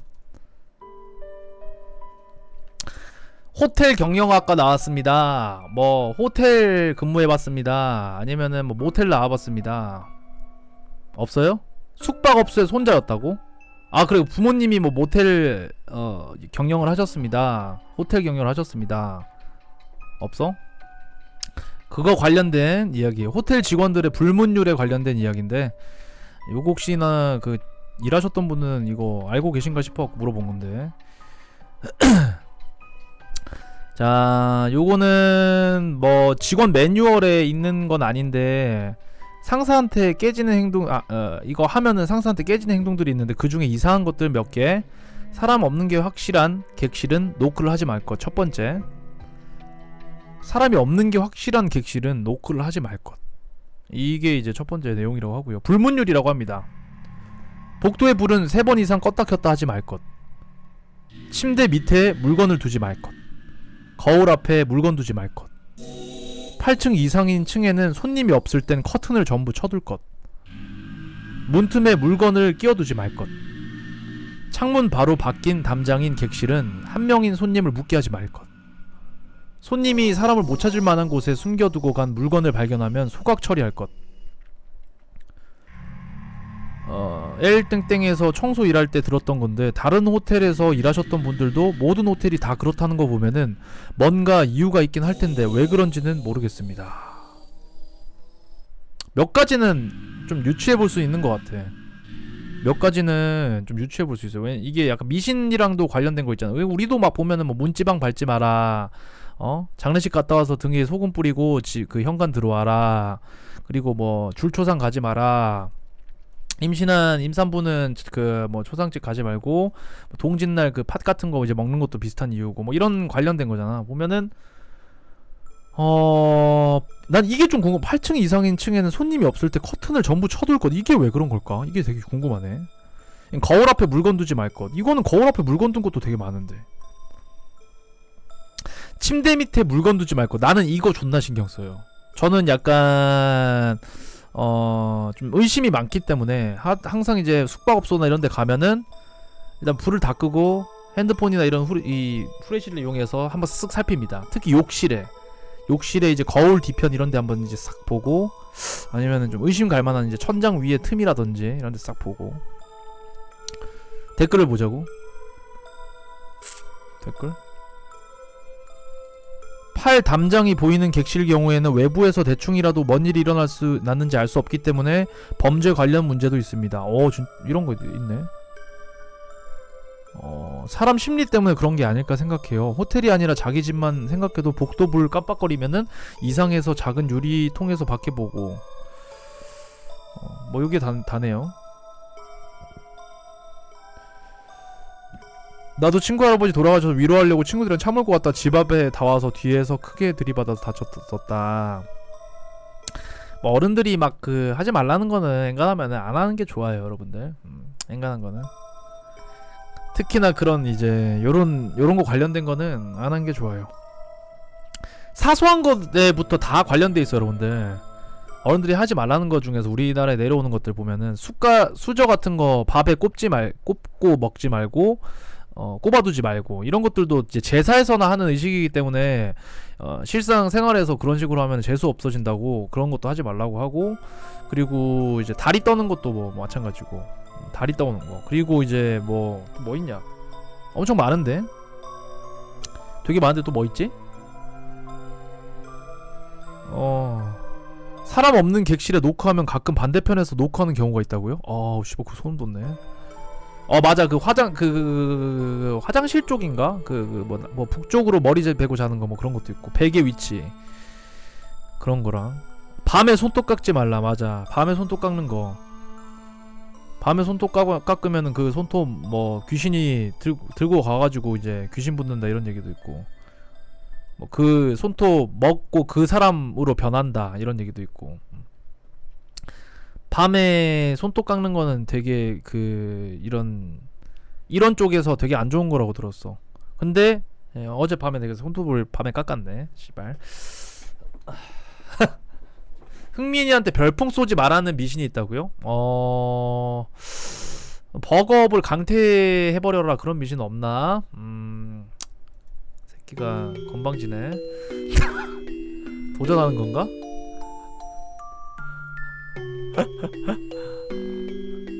손톱 버리면 쥐새끼야. 그러니까 손톱을 버리면 그 쥐가 그걸 먹고 그 사람 모습으로 둔갑한다는 그런 얘기가 있잖아. 그 옛날부터 이제 내려나온 그런 이야기. 그거는 나는 시도해본 적 있어. 제사 때 초를 피우자, 양옆에. 그 초를 입으로 불어서 끄면 안 된다는 그런 것도 있거든. 그거는 뭐 아시는 분도 계신지 모르겠는데, 제사에 이 초를 후 불어서 끄는 게 아니라 손으로 이렇게 날래 꺼야 되고 이런 게 있단 말이야. 근데 그 초와 초 사이에 지방이 있잖아. 지방 쓰는 거 있잖아, 지방. 그거 사이를 이렇게 집중해가지고 보면서 하면은 뭐 귀신을 볼 수 있다는 그런 얘기가 있었어, 그 인터넷에. 그래가지고 제가 그걸 몇 번 제사 때 시도한 적이 있거든. 시도한 적이 있는데 난 한 번 안 통하더라고. 그리고 제사 때 귀신 이제 밥 먹는 시간이라 해갖고 불 다 꺼놓고 이제 나가 있잖아. 여러분들도 뭐 이 제사 방식이 막 지역마다 엄청 달라가지고 어떻게 하는지 모르겠는데, 그거 할 때 이제 일부러 가가지고 진짜 밥을 먹나? 하면서 이렇게 막 본 적도 있고, 어렸을 때. 문 열어놓고 이제 귀신이 식사를 하는 시간이라 해가지고 불 다 꺼놓고 잠깐 동안 나가 있는 그런 것들을 하는데, 뭐 여러분들도 똑같이 하는지 모르겠어요. 그건 또 처음 듣는다고? 몰라, 이게 지역마다 제사 방식이 좀 달라. 제사 방식이 되게 다르고, 우리 아빠는 이제 충청도 분이셔가지고 충청도 방식으로 합니다. 충청도 방식으로. 요새 제사를 잘 안 하지. 근데 제사는 우리 부모님도 말씀하셨는데, 딱 우리 부모님 세대까지만 하는 문화고, 우리 때부터 뭐 사라질 문화라고 막 그런 식으로 얘기를 많이 하시더라고. 많이 사라지고 있지, 제사. 제사 문화가 안 하는데, 막 요새 뭐 명절 때 그냥 뭐 어디 저기 여행 가고 뭐 그런데 막 제사 잘 안 하는 데도 많잖아요. 기독교 집안도 많아져가지고 이제 기독교 집안은 뭐 간단하게 뭐 목례하거나 뭐 기도하고 이렇게 마무리하는 경우도 많고 아예 안 하는 데도 많고. 자, 다음 이야기 한번 보도록 하겠습니다. 또 페루 이야기네요. 아까 그 페루 이야기 봤었는데 페루 이야기네. 보도록 할게요. 이 영상 좀 무서워. 자, 이 영상은 실제 최근에 있었던 영상이거든요. 2018년 1월경에 페루의 은행의 직원들이 아이 유령을 목격한 영상인데 이게 너무 좀 선명하고 뚜렷하게 찍혀가지고 올해 있었던 일이에요. 올해 상반기 때 있었던 일인데 이 영상 같이 보도록 하겠습니다. 1분짜리 영상이니까 같이 보도록 할게요. 페루에서 있었던 영상 잘 보세요. Oye, oye, oye, en la cámara, oye, en la cámara acaba de pasar ahorita una niña corriendo. Oye, la niña 보셨나요? Oye, te juro que en la cámara acaba de pasar ahorita corriendo una niña. Oye, 보셨습니까? ha corrido hacia acá. Oye, te juro que ha pasado ahorita una niña corriendo. Ahorita mira, te voy a hacer el video.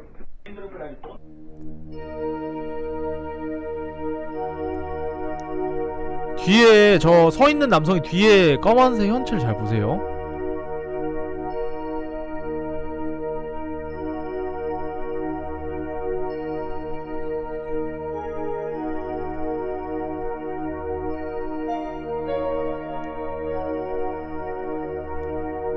사람인데 약간 반투명이야, 그치? 선명하게 찍혔어. 그래갖고 이상해가지고 이거 뒤에 영상 또 있네.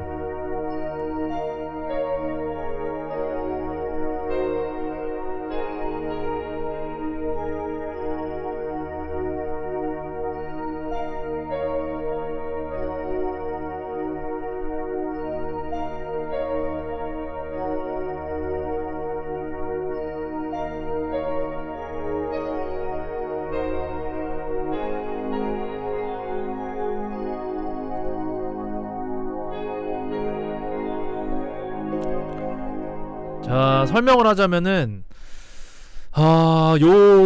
이 형체를 영상에 담았는데요. 직원들의 아이 유령. 은행 직원들은 점심시간이 되자 도시락을 먹고 잡담 중이었는데 갑자기 직원들이 놀라면서 반투명한 아이가 지나갔다고 말을 하는 것이었습니다. 아이가 지나간 곳을 등지고 있던 남자 직원은 동료들의 말을 장난스레 받아들이면서 무심코 아이가 지나갔다는 쪽으로 갔는데 그 순간 아무도 없었음에도 불구하고 은행 입구가 열리는 모습을 보고 놀랄 수밖에 없었다고 합니다. 그 은행문은 자동문이 아니었기에 놀란 직원들은 은행의 카메라를 확인했지만 아무도 없는데 은행의 문이 열린 걸 확인할 수 있었습니다. 직원들은 분명 은행엔 자기들밖에 없었고 그 아이가 누군지에 대해서는 알 수 없었다고 합니다. La niña corriendo. 자, 보면은 이 뒤에 아이가 이렇게 선명하게 씩 지나가거든요. 종종 걸음으로 약간 이렇게 뿅 간 것 같아. 근데 제일 미스테리한 거는 이 문이 저절로 이렇게 열렸다는 점이 미스테리합니다. 이건 아직 밝혀지지 않았어요. 이 문이 이렇게 왜 열렸는지. 뭐 바람이 불어갖고 열릴 수도 있는 건데 보통 열리면은 밖에서 바람이 세게 불 거니까 반대로 열려야 되는데 안쪽에서 밀듯이 열렸단 말이야. 안쪽에서 밀듯이. 아무튼 그런 영상이었습니다. 페루에서 일어난 괴기한 일이었고요. 자, 다음 이야기 보도록 할게요. 이제 몇 개 안 남았어요, 진짜로. 남자친구 집에서 사라진 여자. 정말 사이좋게 보였어요. 볼 때마다 어떻게 저렇게 행복할 수 있을까 생각했다니까요. 오피스텔 경비원의 증언. 20대 여성 김모씨, 그와 남자친구 이모씨는 주변 사람들이 모두 알 정도로 사이가 좋았습니다. 매일 같이 붙어다니던 둘이었지만 어느 날 갑자기 김씨가 사라졌고, 경찰이 CCTV를 보니 지난 2월 12일 자정쯤 김씨가 남자친구 집으로 함께 들어가는 장면이 있었습니다. 이렇게 허리도 감싸고. 그런데 웬일인지 김씨가 밖으로 나오는 장면은 찾을 수 없었습니다. 남자친구 이씨를 용의선상에 올리고 수사를 하던 경찰. 그런데 예상 못한 알리바이가 나왔습니다. 그녀가 사라진 당시를 전후해 남자친구 이씨는 친구들을 만나고 있었습니다. 남자친구 집에 들어간 지 3일이 지난 날 김씨가 언니에게 나 지금 홍대 왔다고 문자 메시지를 보낸 사실도 확인됐습니다. CCTV에서 안 나왔지만 어쨌든 김씨가 남자친구 집에서 나온 뒤 홍대 근처에 있었던 것으로 추정할 수밖에 없었습니다. 게다가 남자친구 이씨는 여자친구의 죽음에 너무나도 슬퍼했습니다. 피의자를 꼭 잡아달라며 수사에도 적극 협조를 했습니다. 그런데 경찰이 CCTV를 더 돌려보다 수상한 장면을 발견합니다. 김씨가 남자친구 집에서 사라진 지 이틀 뒤에 새벽녘에 남자친구가 거대한 박스를 들고 엘리베이터에 오른 장면입니다. 경찰이 이 박스에 대해서 묻자 남자친구는 이씨는 쓰레기가 든 박스라고 했습니다. 실제로 박스뿐 아니라 다른 다양한 쓰레기를 나르는 장면도 CCTV에서 확인됐습니다. 수사는 다시 미궁에 빠진 상황. 그런데 지난달 29일 남자친구 이씨가 갑자기 잠적했습니다. 그제서야 경찰은 그를 다시 용의선상에 올렸고 잠적 보름 만에 그는 대구의 한 찜질방에서 체포됐습니다. 자신이 여자친구를 목 졸라 살해했다고 수순이 자백했고 모든 알리바이는 철저하게 계산해 조작한 것, 살해 직후 서둘러 친구를 만나 태어난 척했고 시신이 든 박스를 나를 때도 다른 쓰레기들과 함께 버리며 의심을 피했습니다. 급기야 김씨의 휴대폰으로 김씨인 척 언니에게 문자를 보내며 김씨가 가출한 것처럼 꾸며냈습니다. 범죄 사실을 자백한 이씨는 조사받는 와중에 농담을 하거나 커피를 달라는 등 뻔뻔하고 죄책감 없는 모습을 보였습니다. 초범이라고 한다면 사람을 살해하고 나서 당황하고 현장에서 도주하는 게 일반적이죠. 그런데 이 범인은 CCTV가 있다는 걸 알고 계획적으로 알리바이를 꾸몄어요. 재판을 앞두고 이씨는 우발적인 범행이었다고 주장하고 있습니다. 하지만 살해 직후 그가 보여준 행동은 우발적이라고 보기에는 너무나 치밀했습니다. 아까 그 내용이 참 좀 머리에 떠오는 그 11살의 아이의 그 대답이 너무 뇌리에 박혀서 그런가 좀 임팩트가 컸네요. 요거랑 약간 좀 겹쳐 보이네. 그치, 이 박스가 시체가 맞았던 거야. 그리고 아까 전에 그 모텔 내용도 기억이 나네. 그치? 모텔에서 해부해가지고 인육 먹고 나머지 여기 그 쇠에다가 담아가지고 나온 거. 이 박스에 근데 어떻게 하면 사람을 담을 수 있을까? 사람을 아무리 구겨 넣는다고 해도 이 박스에는 못 들어갈 것 같은데, 그 말인즉슨 어떻게 뭐 해부했나? 아니구나. 이게 들어갈 수도 있겠다. 맞지? 이게 엄청 크네. 접으면 들어갈 수도 있겠다. 여자니까. 이게 이 구루마에 올리니까 이 정도 이제 엘리베이터 문짝만 하고 이러니까 박스 크네. 나는 이거 뭐냐, 그건 줄 알았어. 뒤로 질질 끄는 작은 구루마인 줄 알았는데 엄청 크네. 이거 무슨 씨발 공업용 구루마 아니야 이거? 이게 집에서 나오네. 이게 집에 있나 이런게? 아파트 같은데? 희한하네. 무튼 참 사이코 새끼들이 많아. 다음 이야기 바로 보도록 할게요. 미국에서 일어난 사건입니다. 실제로 일어난 사건. 요거 한번 읽어보도록 하겠습니다. 이분들은 포코 부부입니다. 아직 머리가 성하게 붙어있군요. 2004년 11월 15일 새벽에 부부가 자는 동안 아들 크리스 포코가 이들을 도끼로 잔인하게 도륙했습니다. 아들 크리스의 사진, 대학생이고 도끼 살인마. 포코 씨는 머리에 도끼질을 16방이나 맞고 두개골 속으로 도끼가 파고들고 턱뼈가 으스러졌는데도 목숨이 붙어 있었습니다. 그래서 이런 끔찍한 부상을 당한 포코 씨가 어떻게 했을까요? 포코 씨는 일어나 평소처럼 출근 준비를 했고 자기가 심한 부상을 입었다는 사실이나 자기 아내가 침대 옆에서 피를 흘리며 죽어가고 있다는 사실을 전혀 인지하지 못한 채 아무 일도 없었다는 양 행동했던 것. 화장실도 썼고 세면대에서 시간을 좀 보낸 모양. 면도를 하러 가려고 했던 것인가? 자신의 현재 모습을 살펴보려고 벽에 튄 핏자국이나 복도의 손자국을 보면은 그는 집안을 여기저기 돌아다닌 것 같습니다. 겨우 아래층으로 내려와서 주방으로 들어갔군요. 이게 다 핏자국이에요. 집안일을 해치우겠다는 순수한 열정에 사로잡혀 그는 식기 세척기에 그릇을 넣었고 제 생각엔 그분이 차라리 사랑하는 사람들에게 편지를 쓰거나 119에 신고를 냈더라면 얼마나 좋았을까 싶네요 라고 글쓴이는 말했고요. 하지만 그는 그렇게 하지 않고 그분은 점심 도시락을 싸고 자기를 살해한 아들의 주차 딱지 비용으로 낼 수표에 사인을 했고 그날 할 일을 다 해낼 심산이었던 것일까. 포코씨의 핏자국을 통해 우리는 포코씨가 신문을 가지러 밖으로 나왔고 그때 문이 잠겨있음을 알 수 있습니다.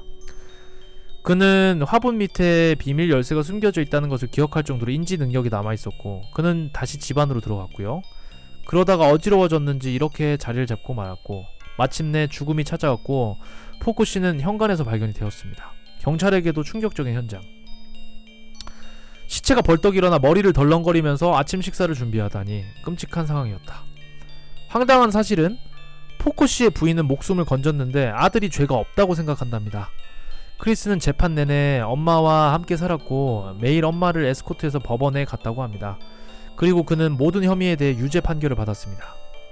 살인마 크리스는 당시 20살쯤이었고 로체스터 대학에 들어갔는데 낙제를 내서 학교에서 쫓겨났다고 합니다. 다음해 이놈은 재입학을 하게 되었는데 아버지 사인을 위조해서 그간의 경비 3-4천만 원을 대출받았다고 하고 지프 랭글러 새 차를 사느라 돈이 필요했다고 합니다. 아버지가 곧 위조와 거짓말을 알게 되었고 큰 추궁을 당했던 것 같습니다.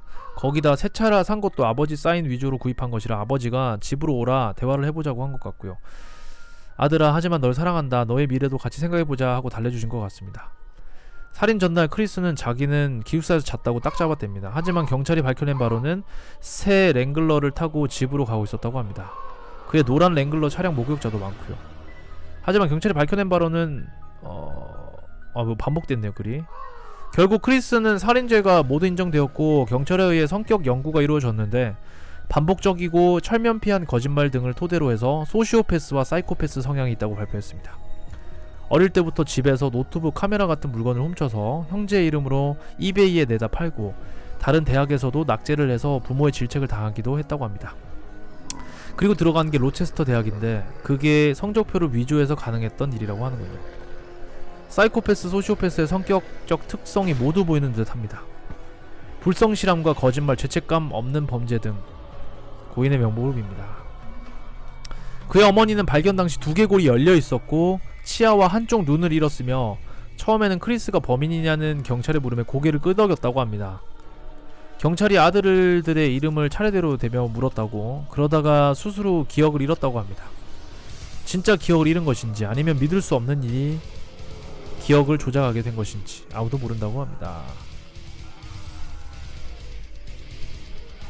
그러니까 엄마는 죽다 살아났는데 머리가 열려있고 눈을 잃고 이가 다 치아가 다 잃을 정도로 그랬었는데 이 아들이 일단 범행 동기는 이제 사이코패스니까 그럴 수 있다 치는데 일단 이게 되게 무섭다. 아빠는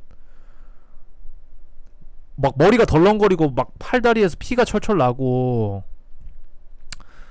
16방이나 이제 도끼로 이제 난도질을 당한 상황인데 턱뼈가 으스러져 있고 이런 상황에서 무슨 이게 뭐지? 뭐 뇌를 어떻게 다쳤나 아니면은 인지하지 못한 건가 일상생활을 잠깐 동안이라도 했다는 게 참 이게 신기하네.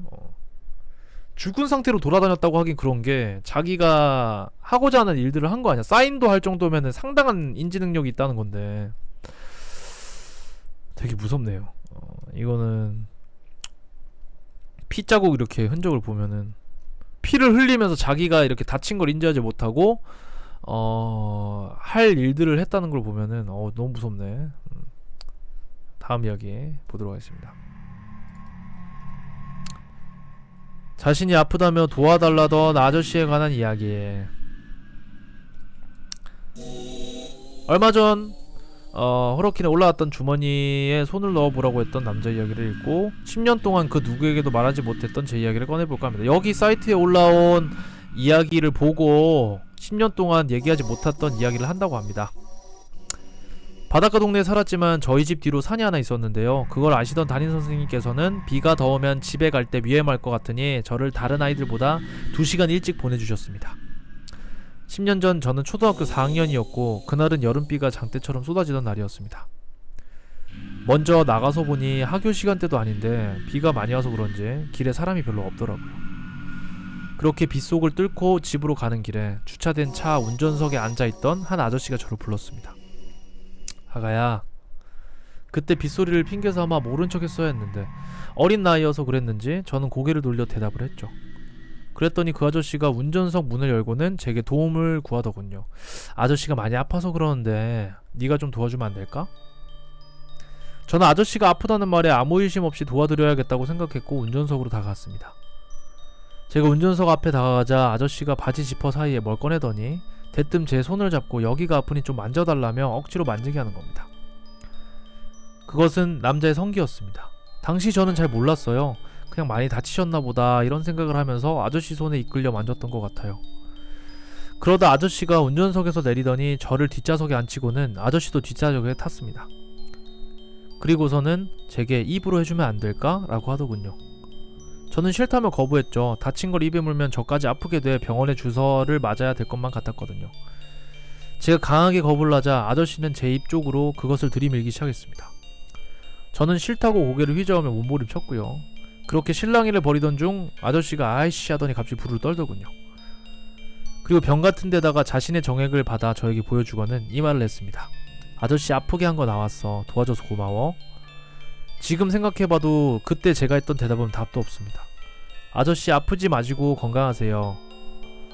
그 말을 하고 차에서 내려 가던 길을 마저 갔는데 이유 없는 불쾌감이 물려오더군요. 그래도 한편으로는 다친 사람을 도와줬다는 것에 대한 뿌듯함을 느끼기도 했습니다. 저는 집에 계신 부모님께 길 가다가 다친 사람이 있었는데 제가 도와줬어요 라고 자랑도 했고 칭찬을 받으면서 행복해하기도 했어요. 하지만 세월이 흘러 그 행복은 수치로 바뀌었죠. 하늘에 구멍이 난 듯이 비가 오던 그날 때문에 비가 오는 날이면 온몸이 굳고 손이 떨립니다. 이유 모를 불안감과 공포감, 온몸엔 지렁이가 기어다니는 그 느낌이 들곤 했으니까요. 그래도 지금은 좋은 친구들과 좋은 짝을 만나 많이 괜찮아졌지만 아직까지 비 오는 날이면 저도 모르게 긴장하게 됩니다.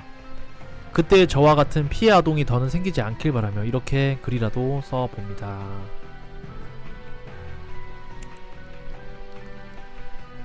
놀랍지도 않다. 놀랍지도 않아. 이런 일이 많이 일어나요. 그리고 예전에 사귀었던 여자친구가 이런 비슷한 경험이 있어. 근데 이제 성인 때 이제 일어났던 건데 나를 만나기 전에 택시를 탔어요. 새벽에 이제 술 먹고 친구들이랑 술 먹고 이제 택시를 탔어요. 탔는데 자기 집 이렇게 주소를 대고 가달라고 했는데 택시가 이상한 데로 자꾸 가는 것 같은 느낌을 받았대. 그래가지고 이제 뭔가 이상해갖고 밖을 계속 보고 있었는데 아무리 봐도 우리 집 가는 길이 아니래. 그래갖고 지금 이거 우리 집 가는 길이 아닌데 어디 가세요? 라고 했는데 저기 차가 막혀서 좀 둘러갈게요 라고 해서 그냥 대수롭게 않게 생각하고 밖을 계속 봤는데 뭔가 낌새가 이상해서 집에다가 막 전화를 하는 신용을 하고 했대. 그 집에 전화를 하진 않았고 하는 신용을 하면서 누구랑 막 통화하는 척을 하면서 그런 식으로 했대요. 무서워가지고 통화를 하진 않고요. 그래가지고 이제 했는데 무슨 또랑 같은 게 있는 저 변두리 쪽으로 이제 차를 몰더래. 저기 이제 막 이렇게 논두렁 같은 거 있는 그런 이제 도시 변두리 쪽으로 외곽으로 나가는 그런 길 있죠. 그런데 가가지고 이제 얘기를 하는데 택시를 딱 세우고 얘기를 하는데 알면서 그런 거 아니냐? 그냥 눈 딱 한 번 감고 자기를 그냥 남자로서 대해달라. 그런 식으로 얘기를 하면서 막 내려가지고 이제 뒷좌석으로 오더래요. 그래서 너무 무섭고 문을 잡고 막 이렇게 버텼는데 남자 힘이 세니까 못 버티고 문이 열렸대. 그래갖고 막 화를 내더래. 너도 다 알고 탄 거 아니냐? 그냥 뭐 한번 하자. 뭐 그런 식으로 얘기를 했대요. 너무 무서워가지고 처음에는 막 시키는 대로 이제 하면서 옷을 막 벗는 척을 하고 하다가 그때 하이힐을 신고 있었는데 그 하이힐 가지고 머리를 팍 찍고 진짜 맨발로 막 죽어라 뛰어서 달려가서 불빛 있는 곳으로 달려갔대. 그렇게 크게 변두리가 아니었나봐. 거기가 지역이 어디였냐면은 이제 그 어디지? 충청도 그 어디죠? 청주인가요? 그 사직동 있는 곳이 청주 맞나요, 여러분들? 청주 맞죠? 청주였을 거야. 그 청주에 사직동 있나요? 우리 아이님 100개 감사합니다. 제가 왜 기억에 남냐면 부산에도 사직동이 있는데 거기도 사직동이 있어가지고 그게 되게 거기서 이제 택시 타고 나갔단 말이야. 그래갖고 이제 도망가가지고 신고하고 막 울고 불고 난리가 나가지고 이제 그런 식으로 이제 했는데 결국 범인은 잡혔대요. 택시 아저씨였고 그런 식으로 술 취한 여성 상대로 추행을 많이 하고 했었대. 머리 막 그 찢어져가지고 막 이렇게 이거 막 보상해달라는 식으로 나왔대 거기서 적반하장으로. 그래갖고 막 처벌을 해가지고 결국은 그 사람이 처벌을 받은 걸로 아는데 택시 관련해가지고 범죄가 엄청 많이 일어났대. 택시 관련 그 경찰 이 얘기를 하고 막 주의하라고 하는 것도 택시 관련 범죄가 엄청 많이 일어난대. 특히나 이 성범죄들 택시 이 술 취한 여성들 상대로 뭐 이 사람들 끌고 가가지고 뭐 돈 줄 테니까 하자는 사람도 있고 아니면은 뭐 협박을 하는 사람들도 있고. 그래서 여러분들 아무리 지금 시대가 뭐 치안이 뭐 점점 좋아지고 있고 하지만 옛날보다 택시 이 술 취한 이 여자친구 택시 태워 보내는 거 뭐 번호 외우고 그러면 된다 하지만서도 요새 무슨 뭐 핸드폰 딱 올리면 그 사람 뭐 택시 기사 정보 뜨고 하는 거 이런 것도 막 있어도 그래도 조심해야 돼요. 그래도 멀쩡히 택시 영업을 하시는 분들한테는 정말 진짜 죄송한 일이지만은 아직까지도 그런 사람들이 많이 있으니까 조심해야지. 택시 무서워. 막 이렇게 데려다주고 그런 거 해줘야 돼 솔직히. 그래도 남자들이 그런 거 당하는 일보다 여자들이 더 많을 거 아니야, 그치?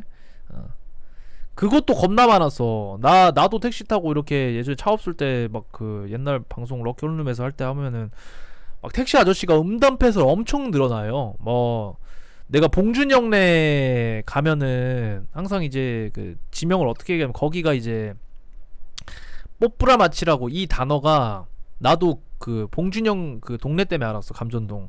그게 약간 이 방석집이라든지 그런 걸 명칭하는 용어야. 난 몰랐어. 거기 가달라고 존나 했거든. 그 봉준영도 방송에서 겁나 그 얘기를 많이 했어. 거기가 이제 보면은 약간 유흥 그런 게 있어요. 그 종엽 뒤쪽으로 가면은 택시 아저씨 거기가 부산에 좀 유명했나봐 옛날에 그 지역으로다가 그 지역명으로다가. 그래갖고 이제 택시 아저씨한테 거기로 가달라고 막 많이 하고 있었는데 거기를 왜 가십니까? 나는 새벽에도 봉준영네 많이 갔잖아. 뭐 그 젊은 사람이 갈 때는 아닌데 하면서 뭐 내가 소시적에 거기 좀 댕기고 했는데 거기는 좀 이제 뭐 젊은 아줌매들 막 나오고 막 그런 데지 총각이 갈 때는 아닌데 뭐 더 좋은 데 알려줄까요? 이러면서 막 차 돌리려고 하고 그런 얘기를 막 나한테 해줘. 뭐 자기가 젊었을 때 뭐 그런 데 많이 다니고 이제 요새는 뭐 가고 싶긴 한데 뭐 안 받아줄까봐 좀 약간 눈치 보이기도 하고 그래서 못 간다. 막 그런 식으로 그런 얘기 엄청 많이 해. 그런 얘기를 막 해. 난 해달라는 얘기도 안 해서 물어보지도 않았어. 답변도 네, 예, 그랬네. 예. 이것만 했는데 막 그런 얘기를 하죠. 근데 거꾸로 생각했을 때 내가 남자가 아니라 뭐 다른 여자라고 생각해봐. 근데 그 똑같은 얘기를 했어. 받아들이는 사람 입장에 따라서 다르게 생각할 수도 있는 거잖아. 난 남자고 뭐 젊은 사람이니까 뭐 그냥 그러려니 하고 넘어갈 수 있는데 내가 여자고 젊은 여자고 만약에 내가 그 여잔데 봉준영이랑 친해갖고 그 게스트야. 근데 봉준영이 뭐 방송에서 뭐 거기 가달라고 해가지고 나도 저 뽀뽀랑 같이 가주세요 했는데 그 아가씨 거기 왜 가는겨? 이러면서 막 그런 얘기 하면은 무섭잖아. 너 무섭잖아. 뭐 그 아저씨가 뭐 그랬을 거라고 생각은 안 하지만 나쁘신 분도 아니었던 것 같기도 하고 가끔 그런 사람들 많이 있어. 경찰 아저씨란다. 택시 아저씨들 보면은 조심해서 나쁠 거 없다. 그분들이 뭐 오해를 받고 그런 건 기분 나쁠 수는 있지만은 그래도 조심해서 나쁠 건 없으니까 그렇다고 너무 이제 의심하거나 이런 거는 좀 잘못될 수 있지만 조심할 필요가 있다. 자, 다음 이야기 보도록 하겠습니다. 만화 오랜만에 있네요. 만화 한 편 보고 갈게요. 우울한 하루라는 제목의 만화입니다. 요거 한번 읽어보도록 하겠습니다.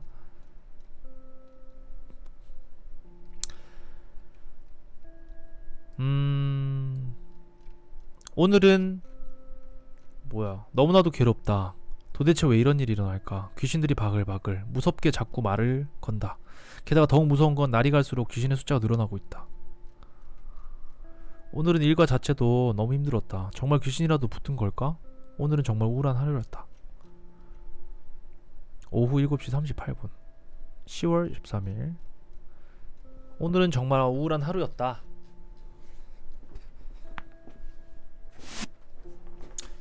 아, 피곤해.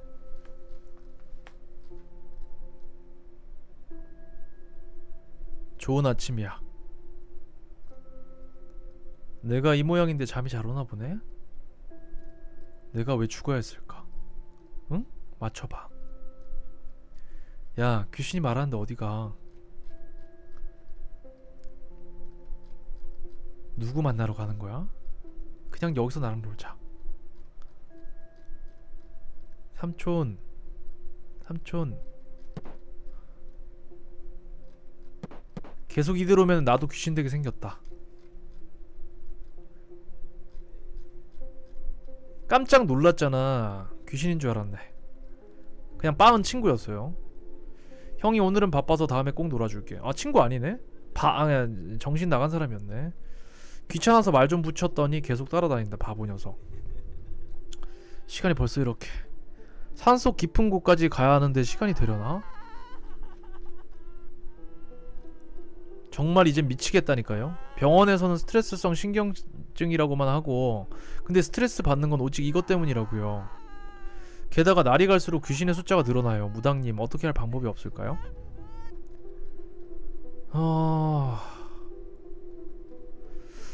계속 이 상태라면은 딱히 방법이 없네. 자네가 바뀌어야 귀신이 늘어나는 게 멈추겠군. 제가 바뀌다니 그게 무슨 일이죠? 아무튼 지금은 방법이 없네. 내가 말해줄 수 있는 건 이것뿐일세. 무당까지 찾아왔는데 방법이 없다니. 그럼 전 이만 가볼게요. 자네 그냥 가는 건가? 그럼 복채라도 내요? 해결 못하면 안 받는다고 하셨잖아요. 그런 건 아닐세. 알겠네. 결국은 무당도 해결 못한다는 말인가? 뜻모를 소리만 계속하고. 그래도 내 고민을 들어줬는데 복채는 줘야겠지. 결국 오늘은 허탕만 쳤구나. 할 말 있어. 7시까지 카페로 와. 그래도 이번 건 허탕 아니겠지. 정수야, 이제 그만하자. 이러면 나만 곤란해져. 난 이제 완전히 잊었어. 제 길 이러자고 보자 한 거였어? 다혜야, 진짜 왜 그래? 내가 잘못했다니까? 나도 아니까 한 번만 기회를 줘. 아니, 이제 늦었어. 다혜야, 이제 더 이상 연락하지 마. 알았어. 대신 내 부탁 하나만 들어줘. 그렇게 어려운 거 아니야. 우리 사귈 때 맨날 노래방에서 재밌게 놀았잖아. 난 그게 너무 그리웠어. 황당한 부탁이란 건 알지만 마지막으로 한 번만 같이 가자. 그러면 앞으로는 절대 연락 안 할게.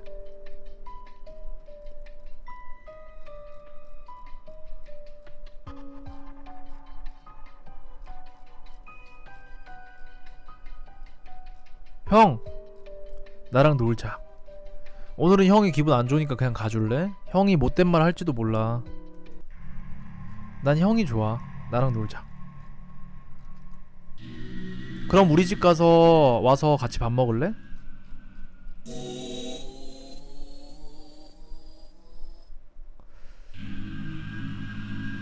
무당에서 상담해도 소용이 없다는 말만 듣고 전 여친은 연락하지 말라고 못을 박았다. 추측성 채팅도 치지 마세요. 이런 거 볼 때는, 공포 미스테리 할 때는 그 추측이 스포가 될 수도 있고, 모르고 했다고 한들 그런 채팅은 자제하시기 바랍니다. 잠깐 노래방에 갔지만 이게 마지막이다. 너무 슬퍼서 오던 길에 만난 동네 바보를 초대해서 밥을 먹었다. 적극적인 취재 감사합니다. 네, 다음 소식입니다. 금일 저녁 수원 장안구 일대에서 살인사건이 일어났습니다. 목격자 진술에 따르면 20대 여성이 코인 노래방에서 잔인하게 살해되어 있었다고 합니다. 경찰은 우발적인 범행으로 판단했고 현재 범인 추적에 나섰습니다.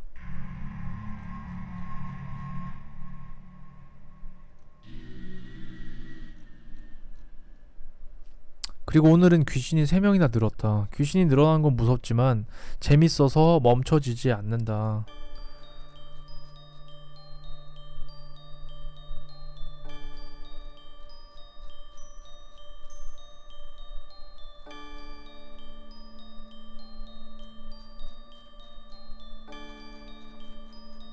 자, 이 남자가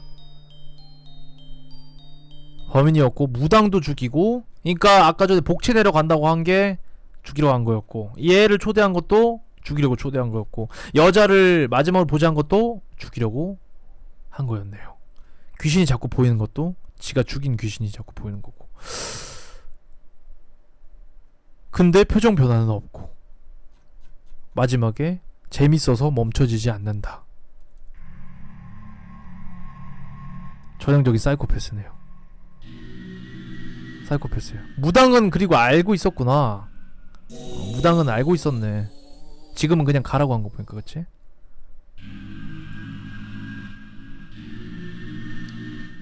근데 진짜 사람을 죽인 사람들은 귀신을 볼까?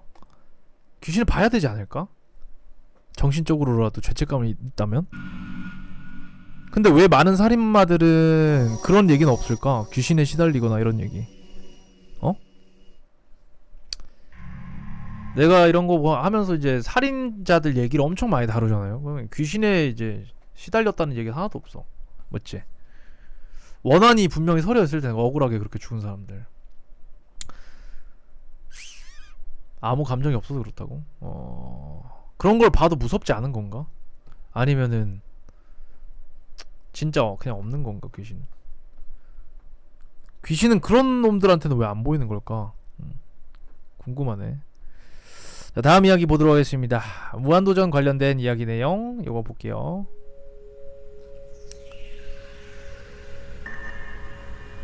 (2007년 7월에) 방영 예정이었던 남양 특집 공포의 테마사 특집. 유재석이 테마사, 정준하가 귀신 역할이면서 한 팀, 그리고 박명수는 박수무당 역할이고 하하는 꼬마 동자 역할이었다고 전해집니다. 노홍철이랑 정영도는 확인 불가. 대충 역할극이면서 게임도 했던 것으로 보입니다. 꼴등팀은 새벽에 공동묘지에 담력 훈련하러 가는 벌칙이었다고. 그런데 촬영 당일 막 날씨도 낮부터 우중충하다가 금방 어두워지고 비도 오고, 그래서 상황이 많이 안 좋았다고 합니다. 이때 김태호 PD 상태도 좀 이상해서 비가 칼칼 내리는데도 좋은 장면 나온다고 막 어둡고 음침한 골목에서 촬영을 강요해서 기분 나빠진 멤버들한테 멱살 잡힐 뻔하다고 하더라고. 막 6명 다 촬영할 기분도 아니고 우울하고, 그래서 애초에 내용이 별로 재미도 없었다고 합니다. 박명수는 언덕길 억지로 뛰어가다가 비에 미끄러져서 굴러서 골절. 조기퇴근. 원래는 박명수가 고통스럽게 비명을 지르는 장면에 웃음 효과를 넣고 해골 효과를 잔뜩 때려박아서 그나마 이 특집이 웃기게 하려고 만들려고 했다는 소문이 있는데, 그 정도면 웃기는 게 아니라 보는 사람이 기분 나쁘고 불쾌할 정도였겠지만, 뭐 이젠 이 특집 자체가 사라져도 상관없는 얘기. 게다가 이때 리얼리티를 살려보겠다고 실제로 한밤중에 여의도 MBC에서 테마의식 흉내를 냈는데, 진짜 귀신을 불려왔는지 막 카메라 작동이 갑자기 안되고 조명도 꺼지고 오디오에서 쇠 끓는 소리도 나고, 카메라 감독은 빙의 됐는지 이상하게 웃고 난리도 아니었다고 합니다. 귀신 배우 역할을 하던 분들도 울면서 중도에 그만두고, 결국 방영분 전량 폐기하고 방송국 전체에서 절대로 언급해서는 안 될 흑역사가 되었다고 합니다. 조연출 1명 사직서 내고 아직까지 심리치료를 받는 중이라고 하고요. 너무 정보가 없어서 나무위키에도 안 나와있고, 예전에 DC에 길 가다가 유재석이 테마사 옷 입고 촬영하는 거 봤다는 글이 몇 번 올라왔는데, 그땐 이상할 정도로 관심을 못 받고 묻혔습니다. 기억나는 사람이 있으려나? 너무 오래돼서 이젠 찾아도 나올지도 모르겠다. 나도 이런 자세한 이야기를 아는 형 중에 예전 MBC에서 알바했던 형이 있어서 전해 들은 거. 근데 그 형도 몰래 엿들은 거라 확실하지는 않다더라. 카더라네요. 어쨌든 저 당시 테마 특집 했다가 외부에 말할 수 없는 큰일이 있어서 촬영분 전량 폐기되고 절대로 언급해서 안 될 일이 된 거는 확실해 보입니다. 그나마 가까스로 화질 안 좋은 스샷만 겨우겨우 몇 장 남아있다고 합니다. 뭐 사실이면은 방송에서 이분들이 썰을 안 풀었을 수가 없는데, 특히 하하씨랑 맞지?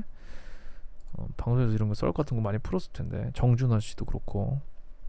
근데 뭐 방송에서 얘기할 수 없는 불문율이었다고 하니까 뭐 모르겠습니다. 진위 여부는 알 수 없고요. 카더락로만 전해지고 있는 내용이라고 합니다. 다음 이야기 보도록 할게요. 이번에도 페루입니다. 오늘 페루 내용이 존내 많네. 이거는 그냥 신기한 거, 미스테리. 지난해 페루 나스카에서 이상한 미이라 시체 몇 개가 발견이 되었는데 무덤 도굴꾼에 의한 것이었습니다. 특히 세 손가락에 머리가 긴 마리아라는 이 미이라는 당시 큰 화제가 되었습니다. 그리고 지금 그 정체가 밝혀지려고 합니다. 영국의 연구진은 최근 DNA 분석과 방사성 탄소 연대 측정법을 이용한 철저한 조사를 실시했는데요. 그 결과 미라는 1800년 이전의 것으로 인간의 신종일 가능성이 높다고 합니다. DNA 분석을 위해 샘플을 채취했고 미이라를 조사하고 DNA 분석을 위해 채취할 수 있는 기회를 얻은 것은 연구자의 영상 작가인 영국의 불가사의 연구단체 맵잇 회장 스티브 카메라입니다. 그들은 작년 7월에 페루에서 취재했고 영국 신문 더 선에 따르면 메라 외에 한 명은 안데스 산맥의 비밀 장소로 안내되어 미이라를 X선 검사를 할 수 있었다. 그 결과 역사책을 영원히 다시 작성할 대발견이 있었다고 했다. 검사 결과에 따르면 세 손가락으로 길게 뻗은 머리를 한 마리아는 98.5%가 영장류이지만 나머지 1.5%는 불명이라고 합니다. 즉 인간의 유전 구조와 비슷하고 여기에서 마리아는 지금까지 알려져 있지 않은 초기의 인간의 일종이고 메라는 추측을 하네요. 또한 일부에서 외계인이라는 소문이 있던 다른 미이라들은 동물의 뼈와 껍질로 만든 가짜라고 메라는 생각하고 있습니다. 마리아는 일단 내장이 제대로 갖추어져 있으며 지문도 있다고 합니다. 지난해 4월 미이라는 잉카 제국에 대한 고고학 전문 쿠스코 잉카리 연구소로 이송이 되었고 마리아의 시신은 놀라운 발견이다. 증거가 역사서를 영원히 다시 작성하는 발견이다. 마리아는 21세기에서 가장 중요한 발견으로 보인다고 메라는 말했습니다. 손이 왜 이렇게 기냐고? 그러니까 인간과 유사한데 인간이 아닌 거야. 그러니까 그거죠. 뭐 그 호모 사피엔스가 있고 뭐 네프탈레인 뭐 인이 있고 이렇게 거슬러 가면 진화론적으로 봤을 때는 나뉘잖아 인종이. 우리 조상은 호모 사피엔스고 그것처럼 다른 이제 인종이 있었을 가능성이 있다. 그래서 손가락 3개고 발가락도 뭐 3개고 이렇네. 98.5% 인류와 DNA가 일치하는데 1.5% 불분명하다고 하잖아. 그런 거 보면은 이게 뭐 외계인인지 뭔지 모르겠지만 그런 미스테리와 관련이 있지 않을까. 저는 빨리 이제 미래가 오면은 빨리 밝혀졌으면 좋겠어요. 뭐 미리 이제 지금은도 알고 있을 수도 있어. 저기 이제 뭐 나라들끼리 이렇게 뭐 쉬쉬하면서 이렇게 비밀로 붙이고 있을 수도 있지만 외계인은 무조건 있다고 믿거든 나는. 거기에 그 스티븐 호킹 박사가 마지막으로 연구했던 그 목성의 위성 이름 뭐죠? 거기에 생명체가 무조건적으로 살 것이다. 거의 100% 확신한 거기에 그게 만약에 살면 그게 외계인 아니야. 그런 것도 있고 하는 거 보면은 난 그 가설이 되게 좀 되게 말이 된다고 생각해요.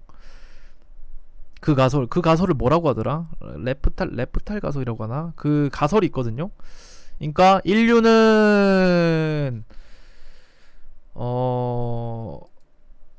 그러니까 외계인은 존재하는데 우리가 위협될 정도로 그리고 그 정도로 문명이 발전하지 못해서 그냥 우리가 괴미를 보고 위협을 느끼지 않고 그냥 뭐 이제 뭐 대처하지 않는 것처럼 외계인들도 이미 우리의 존재를 알고 있지만 그 정도로 이제 미치지 못했기 때문에 그냥 무시하고 있는 거다. 요런 이론이 있는데 그게 무슨 이론이더라? 프랙탈인가 모싱인가 프랙탈 이론인가 뭔가 모르겠는데 그게 되게 약간 좀 일리가 있지 않나. 지적 생명체는 분명히 있을 텐데 거기에 이제 준하는 그런 우리가 지성을 가지지 아직 못해서 그런 게 아닐까. 그런 거 생각하면 되게 신기하죠. 외계인 같은 거. 그게 정말 신기했어.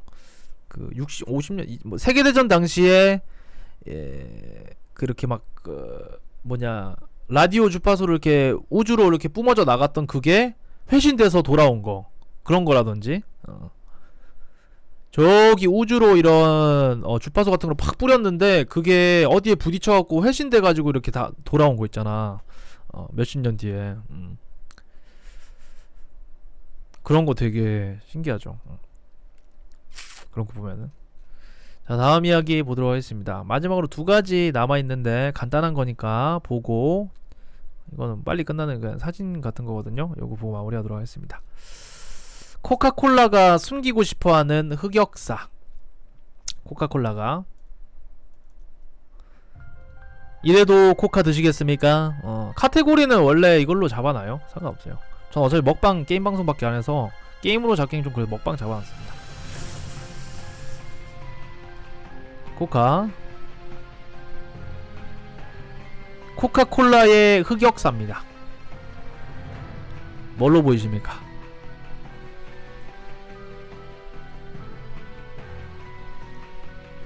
코카콜라의 흑역사는 코카콜라와 나치 독일과 긴밀한 협력 관계를 유지하고 있었음.